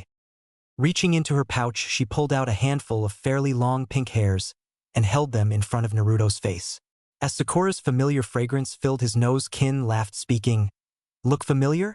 Don't worry, you can apologize for your failure to protect her in the next world. Dosu prepared to drop his gauntlet with full power but froze when Naruto made a terrifying sound. It was almost an entirely inhuman sound filled with nothing but hate and rage. The three sound ninja were all tossed away by an explosion of red-tinted orange chakra. Sakura stepped back from Gaara. The boy waited a moment before asking once more with a bit more inflection, Where is Uzumaki Naruto? Sakura stuttered, I don't know. We've all been separated. What do you want with Naruto? This statement was directed at Temari as well, and the older frowned at the tone the girl used. Gaara replied, I wish to examine him. Sakura yelled, Well, I don't know, and I don't have to sit around and talk to you. I have to find them. Sakura turned to leave when she was held in place by something around her ankle. She turned to see a stream of sand holding her ankle. It was extending from Gaara's gourd. The boy spoke, You'll wait here. He will look for you. Sakura fell as she tried to face him. Naruto's in danger. They are going to gang up and kill him. Gaara replied coldly, Then so be it. Sakura yelled, How can you examine him if he's dead? Gaara responded, If he dies, it won't be worth it to have tried. Sakura turned to Temari. Why won't you help him? You were just using him for information, weren't you? After as kind as Naruto was to you, you're willing to just let him die out here all alone. You're worse than your brother is. Temari snapped, Shut the hell up. You don't understand anything about what is going on. Sakura was about to respond when a voice rang out. Katan? Gukakyu no Jutsu. Temari and Kankuro quickly jumped back as a massive fireball hit where the sand team had stood. They saw Sasuke jump down with a kunai and crash through the sand that held Sakura with the blade. He quickly grabbed the girl and moved her further away before setting her down. He turned with his Sharingan to see the smoke clear and reveal a wall of sand fall away to reveal an unscathed Gaara. "Welcome, Uchiha Sasuke. Perhaps you can entertain me while we wait for Uzumaki." Sasuke spoke. "What happened, Sakura? Did they do this to you?" Sakura shook her head. "No, it was a girl with a sound Hittite. We were in the middle of a fight, but she left when she felt all of the different chakras closing in. Then they show up and the redhead demands to know where Naruto is." Sasuke stared at Gaara for a few moments before he started to assume a fighting stance, but Sakura placed a hand on his shoulder. "We don't have time for this. That girl told me her teammates were going to team up on Naruto. They want to kill us. We have to find them." Sasuke asked in a hushed tone. "Which way did she go?" Sakura replied in a whisper. "Toward the river, where Naruto was heading earlier." Sasuke glanced in the direction and saw the path the sound Kunoichi had taken to the river. He spoke once again to Sakura in a hushed tone. "Hide your eyes and be ready to follow me as fast as you can when you hear the bang." Sasuke formed his seal and again shouted, "Katan, Gukakyu no Jutsu." Gaara's sand once again formed a wall which Temari and Kankuro both got behind. When the flames and smoke began to disperse, the wall fell away to reveal the retreating figures of Sasuke and Sakura. Gaara bolted after them with Temari and Kankuro stumbling to chase after him. As the three got close to the path Sakura and Sasuke took, they heard a hiss and explosion. There was a blinding flash of light which caused the Sand siblings to come to a halt. When this distraction faded away, Gaara stood still for a moment before speaking. "I can't move." Kankuro replied in surprise. "I can't either." Temari shook her head. "Me too." Gaara spoke. "Is this a genjutsu?" Temari shook her head. "If it is of a high level. It is affecting our movements without presenting some kind of obstacle to one of our senses." Kankuro spoke. "Could the Uchiha have done this?" Temari replied. "I don't know.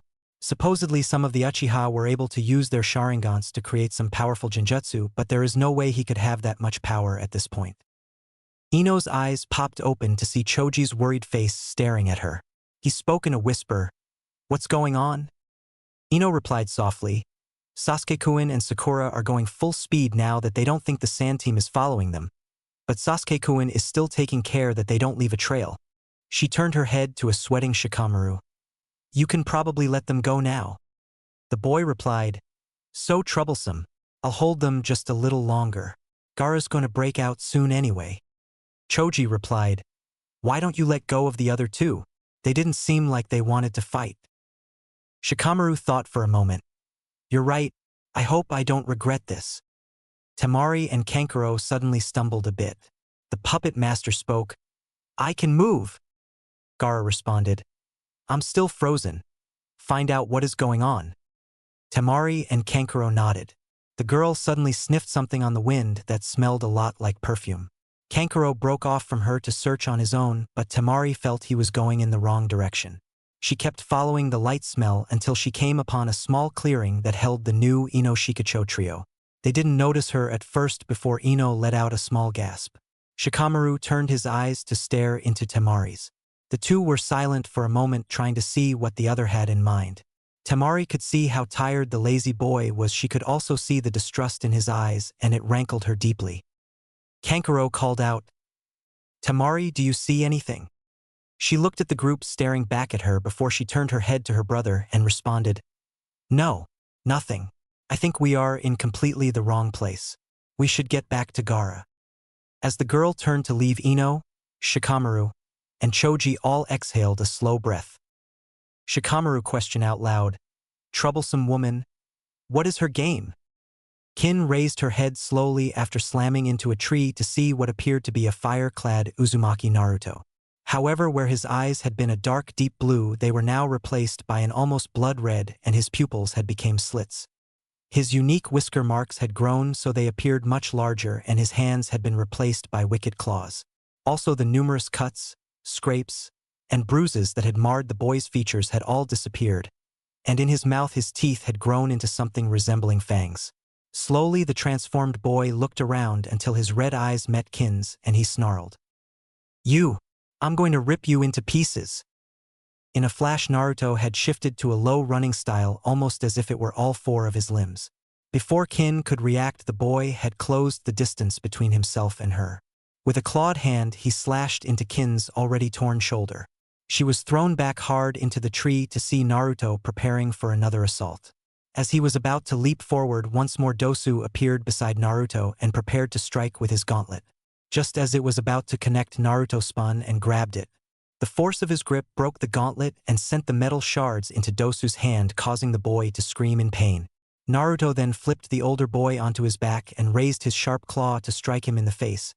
But Zaku appeared behind him and extended both of his arms and shouted, "Zankyo Kuka!" The air flowed through the vents and ripped through the back of Naruto's shoulders and exploding through the front.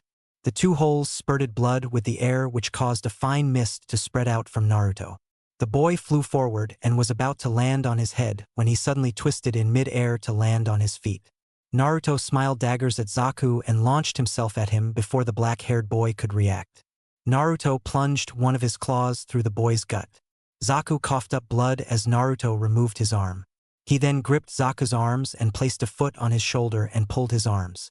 Zaku began to scream in pain as he felt muscles and tendons pop and snap, but the worst pain was when Naruto had finally stretched them so far that his arms extended past the pipes he had in his arms, so they no longer reached the holes he had in his hands. At that point, Naruto crushed the pipes shut and kicked the boy in the chest, sending him skidding away in pain and blood. Dosu had stood back up and was swinging his good hand. Naruto turned and caught it and broke it the same way he had broken the other one. Naruto smiled sadistically. "You're too much of a pain. I'll cut you down at the root until I deal with that bitch on your team." Naruto kicked Dosu's right knee as hard as he causing it break instantly. He then slung him to the ground and stabbed his left knee with his claws, leaving the upper and lower halves held together by a small amount of sinew. Dosu howled in pain, causing Naruto to laugh. "I'll show you true suffering before this is all over." Naruto turned to where Kin had landed. She had been frozen in horror for a time, but as she saw Dosu fall, she had attempted to flee, but Naruto was quickly on her. He grabbed her by her hair and yanked as hard as he could. This yanked several strands of hair from her head, with the roots still attached. As Kin fell, she let out a cry and Naruto stabbed the tips of his razor-sharp claws into her chest and into her shoulder wound. Naruto continued to pull them in and out, stabbing and raking them across various parts of her body. Dosu and Zaku were watching as best they could, but blood loss had left them in cases of near shock. Naruto moved his face close to Kin's and spoke in a dark, mocking tone. "You'll be apologizing to Sakura-chan before I will. Hopefully she'll see what I did to you and forgive me ahead of that." Kin gasped out, "Please, Estio-dash." Naruto growled, "Stop! You want me to stop? Did you stop for her when she asked?" Naruto grabbed her throat and began to squeeze with one hand, while with the other, he used the pointer finger claw to slash into Kin's bulging left eye. The girl tried to scream but coughed as she did. Naruto released her throat. Kin quickly spoke, "I lied. She's still alive." Naruto punched her in the mouth while yelling at the top of his lungs and continued to do so. Finally, in a fit of supreme rage, he bit her uninjured shoulder and ripped the flesh there clean off the bone. As he did this, blood sprayed all over his chest and legs. After this, he let loose a blood-chilling roar. Finally, he looked into Kin's fear-filled eye and raised his claw in preparation to finish her off. The girl whispered, "Don't do this. Please, I don't want to die." Naruto's eyes flickered back to blue before he closed them and reopened them to show red. "I wish I could forgive you, but I hate you more than I pity you." Kin closed her good eye as Naruto prepared to finish her off. Just as the blow was about to fall, a voice split the air. Naruto, Asuma, Kurenai, Guy, and Kakashi sat in the center tower in the Forest of Death. As instructors of the teams competing in the Chunin exam, they had to spend large amounts of time waiting to get word on their teams. Kurenai was pleased to learn that her team was a day away, but her joy was far outpaced by that of Guy, whose team had arrived shortly before he had that day. He had been in a great mood while waiting. The four were drawn from their conversations by Anko bursting into the room with a grim look on her face. She spoke to them. The Hokage wants you all now.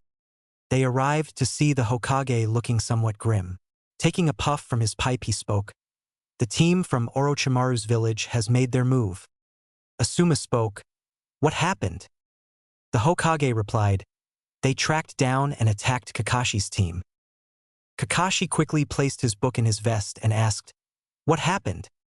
They struck while they were divided. Sasuke was led away while Sakura was attacked and Naruto was double-teamed. The Kazekage's children showed up and drove Sakura's attacker away. Kakashi asked in a tone that held a hint of dread, Naruto. The Hokage puffed a little more of his pipe. He fought two of them well enough on his own, but then the third joined in as well. They taunted him and well, Naruto drew on the Kyuubi's power. The group of Jounin's eyes all rose in surprise. Kurenai asked, how bad is it? The Hokage replied, the ANBU team we have on the scene indicates that it is similar to the reported outburst that took place on the mission to Wave. We have someone that has the skills to stop him if he continues to go on a rampage. Hopefully he will get control of himself before it's too late to get information from that group. Everyone was silent for a moment. Then Kakashi spoke in a serious tone that none of those present aside from the Hokage had heard in a long time. We need to have Naruto's seal examined. He may have been greatly angered for this outburst to happen, but he has been very angry before and nothing happened on those occasions until the incident in Wave and now this. I would hate to lose him because we neglected to take care of something as vital as his seal. If something were to happen on my watch, how would I explain it to? The other Jounin in the room were curious at Kakashi's sudden outburst and halt, but their attention was drawn away by the Hokage's calm voice. I understand, Kakashi-kun. I'm afraid that our skilled seal users have dwindled over the years, mostly due to our loss of our allies from Yuzu no Kuni. But I have contacted Jiraiya, and while he's here I will have him look at the seal. Kakashi's eyes rose. Jiraiya-sama is returning? The Hokage frowned slightly with a slight blush on his face. Well, he should be. He was going to be here soon anyway, what with his new edition being due at his publishers. But I passed on what the Kazekage told us through an emergency means of communication Jiraiya left me. I haven't felt the need to use it before now, so I don't know when he will receive it, but I imagine he will be here soon. Kakashi nodded and spoke.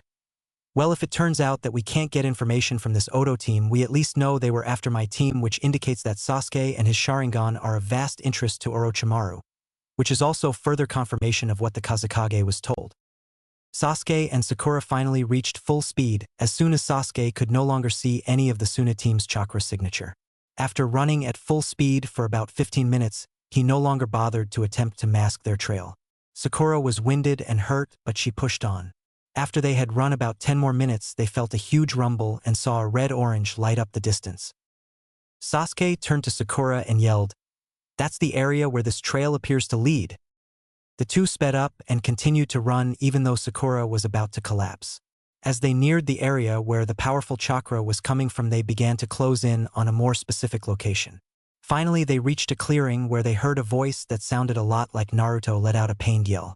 Before Sasuke could stop her, Sakura, tired, worried, and hurt, cried out for their missing teammates. Naruto!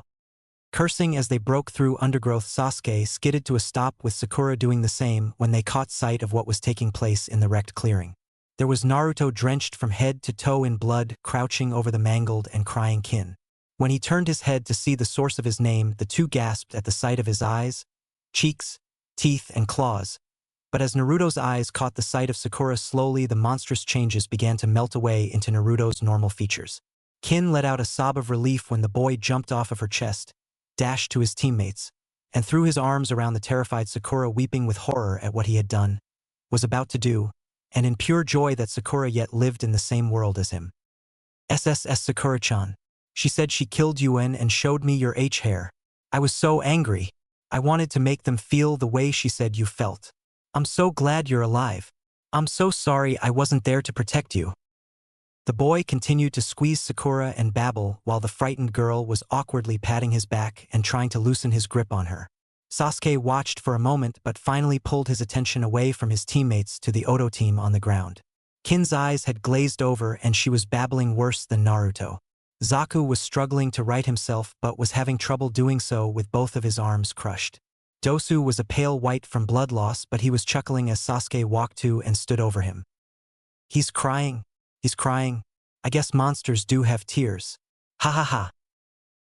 Sasuke frowned at the one-legged boy. Where's your scroll? Dosu slowly reached into a pouch with his pierced and mangled hands and pulled out a heaven scroll, tossed it to Sasuke and spoke. Take it and get that demon away from us.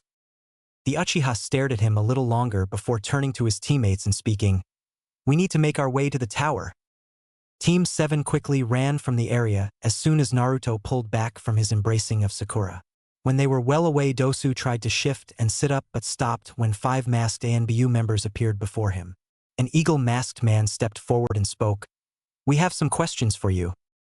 Finally, the sun had set and Team 7 had settled in for the night. They didn't have much in terms of food and every member was dead tired. Naruto lay down by the fire and stared into the flames. Since he had let go of Sakura earlier in the day, he had been completely silent. Sasuke stood and stared out into the dark forest. I'll take the first watch. Naruto, you next, then Sakura. The raven-haired boy retreated to the treetops. Sakura curled her legs close and watched Naruto stare into the fire. Naruto's voice cracked. Sakura-chan. The girl was startled by his voice and Naruto saw a flash of fear in her eyes. Naruto flinched but continued as if nothing had happened. I'm sorry I got you dirty earlier.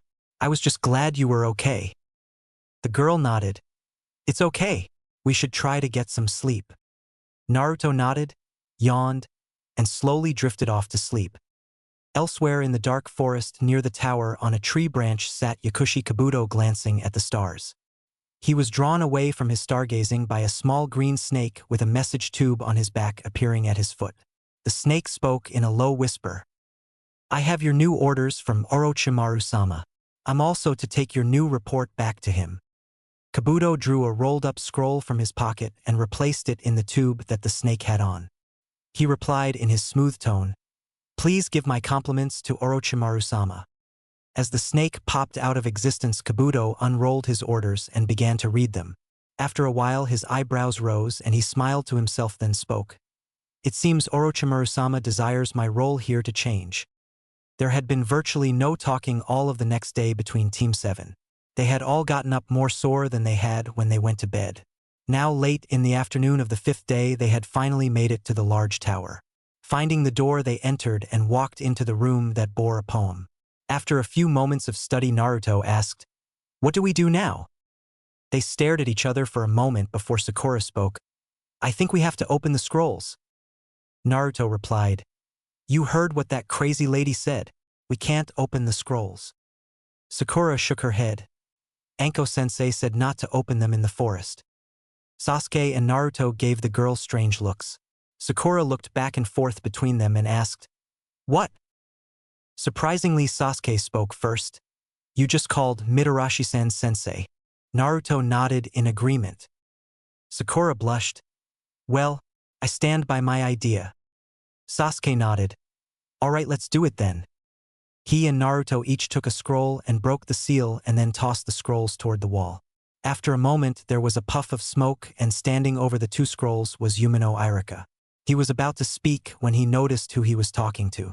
He was stunned for a moment before reacting in a panic. What happened? Are you all right? Naruto, what happened? Naruto rubbed the back of his head. It's a long story, Irika-sensei. Irika replied, How bad are you hurt? Naruto shook his head and didn't make eye contact. I'm fine. This isn't my blood. Seeing that Irika was about to continue, Naruto cut him off. But Sakura-chan was hurt, she should see a medic. Irika nodded. All right, follow me. Irika led Team 7 into the facilities of the tower. When they reached a large lounge area, they caught sight of Teams 8 and 10, Guy's team, as well as the older Genin Kabuto and his team. They were all shocked when they saw the state Naruto was in, and his classmates as well as Guy's team all rushed to him. Irika led Sakura away, speaking in a calm voice. We'll get you back to your friends soon. Kakashi-san will be here to see you soon as well. Ino spoke loudly. Man, Naruto, what happened to you? Naruto nervously rubbed the back of his head. It's a really long story. Kiba scoffed. Well, I think we could all get that. Hinata pushed her fingers together and was about to ask if Naruto was okay, but Rock Lee beat the poor girl to it. "Naruto-kun, are you not injured?" Hinata's face fell, but only Niji noticed. To everyone's shock, Sasuke spoke instead of Naruto. "No, he's not." He then turned to the blonde boy. "How did you beat all three of them?" Naruto stared into Sasuke's eyes for a few moments before turning away. "I don't want to give away any of my skills."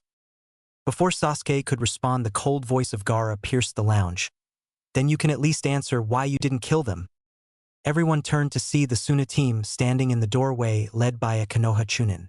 Temari and Kankuro looked almost dead on their feet, but Gaara stared unfazed into Naruto's bright blue eyes. He continued in his monotone. "You stink of their blood and fear, but not of death. Why did you spare them?" Naruto looked at the boy and responded, "I'd already won and they hadn't done anything in the end." Gaara replied quickly, "They threatened your life. They would have ended all that you are. Yet you let them go. Why?" Naruto thought for several minutes before speaking.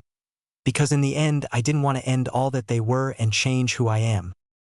Everyone was taken aback by his answer, even Gaara, who flinched and then answered back hotly. "You are supposed to be a ninja. How can you stand there and say that you don't wish to prove yourself and destroy your foes?" Naruto replied, "I did become a ninja for a way to show myself to the world, but I want to protect what's important to me no matter the cost. And if I can do that without hurting and killing others, then that's what I'll do." Gaara scoffed. "Then why did you hurt them the way you did?" Naruto's face fell. "I wasn't in control like I should have been." Gaara replied, "I see now, you're nothing but a weak-willed fool. You're too stupid to realize that you didn't want to be in control. You wear a mask because you're too dumb to have actual emotions. Feel lucky, Uzumaki Naruto. You no longer interest me." Gaara turned and walked away with Kankuro following after tiredly. Naruto called out in anger, "I should interest you because I'm going to be Hokage one day, and I may be a fool, Gaara, but at least I'm not a coward. You hide your heart away and don't want to admit that you want friends, kindness, and love even to yourself." Gaara turned his head once more to Naruto before turning and walking away. Naruto was about to yell some more but was stopped by Temari's hand resting on his shoulder. The girl spoke, "Naruto, can we talk in private?" Naruto looked like he was about to follow after Gaara, but seeing the look in Temari's eyes, he nodded and followed after the girl. Everyone else in the room was at a loss for words until Ino spoke. "I can't tell if she really likes him or not."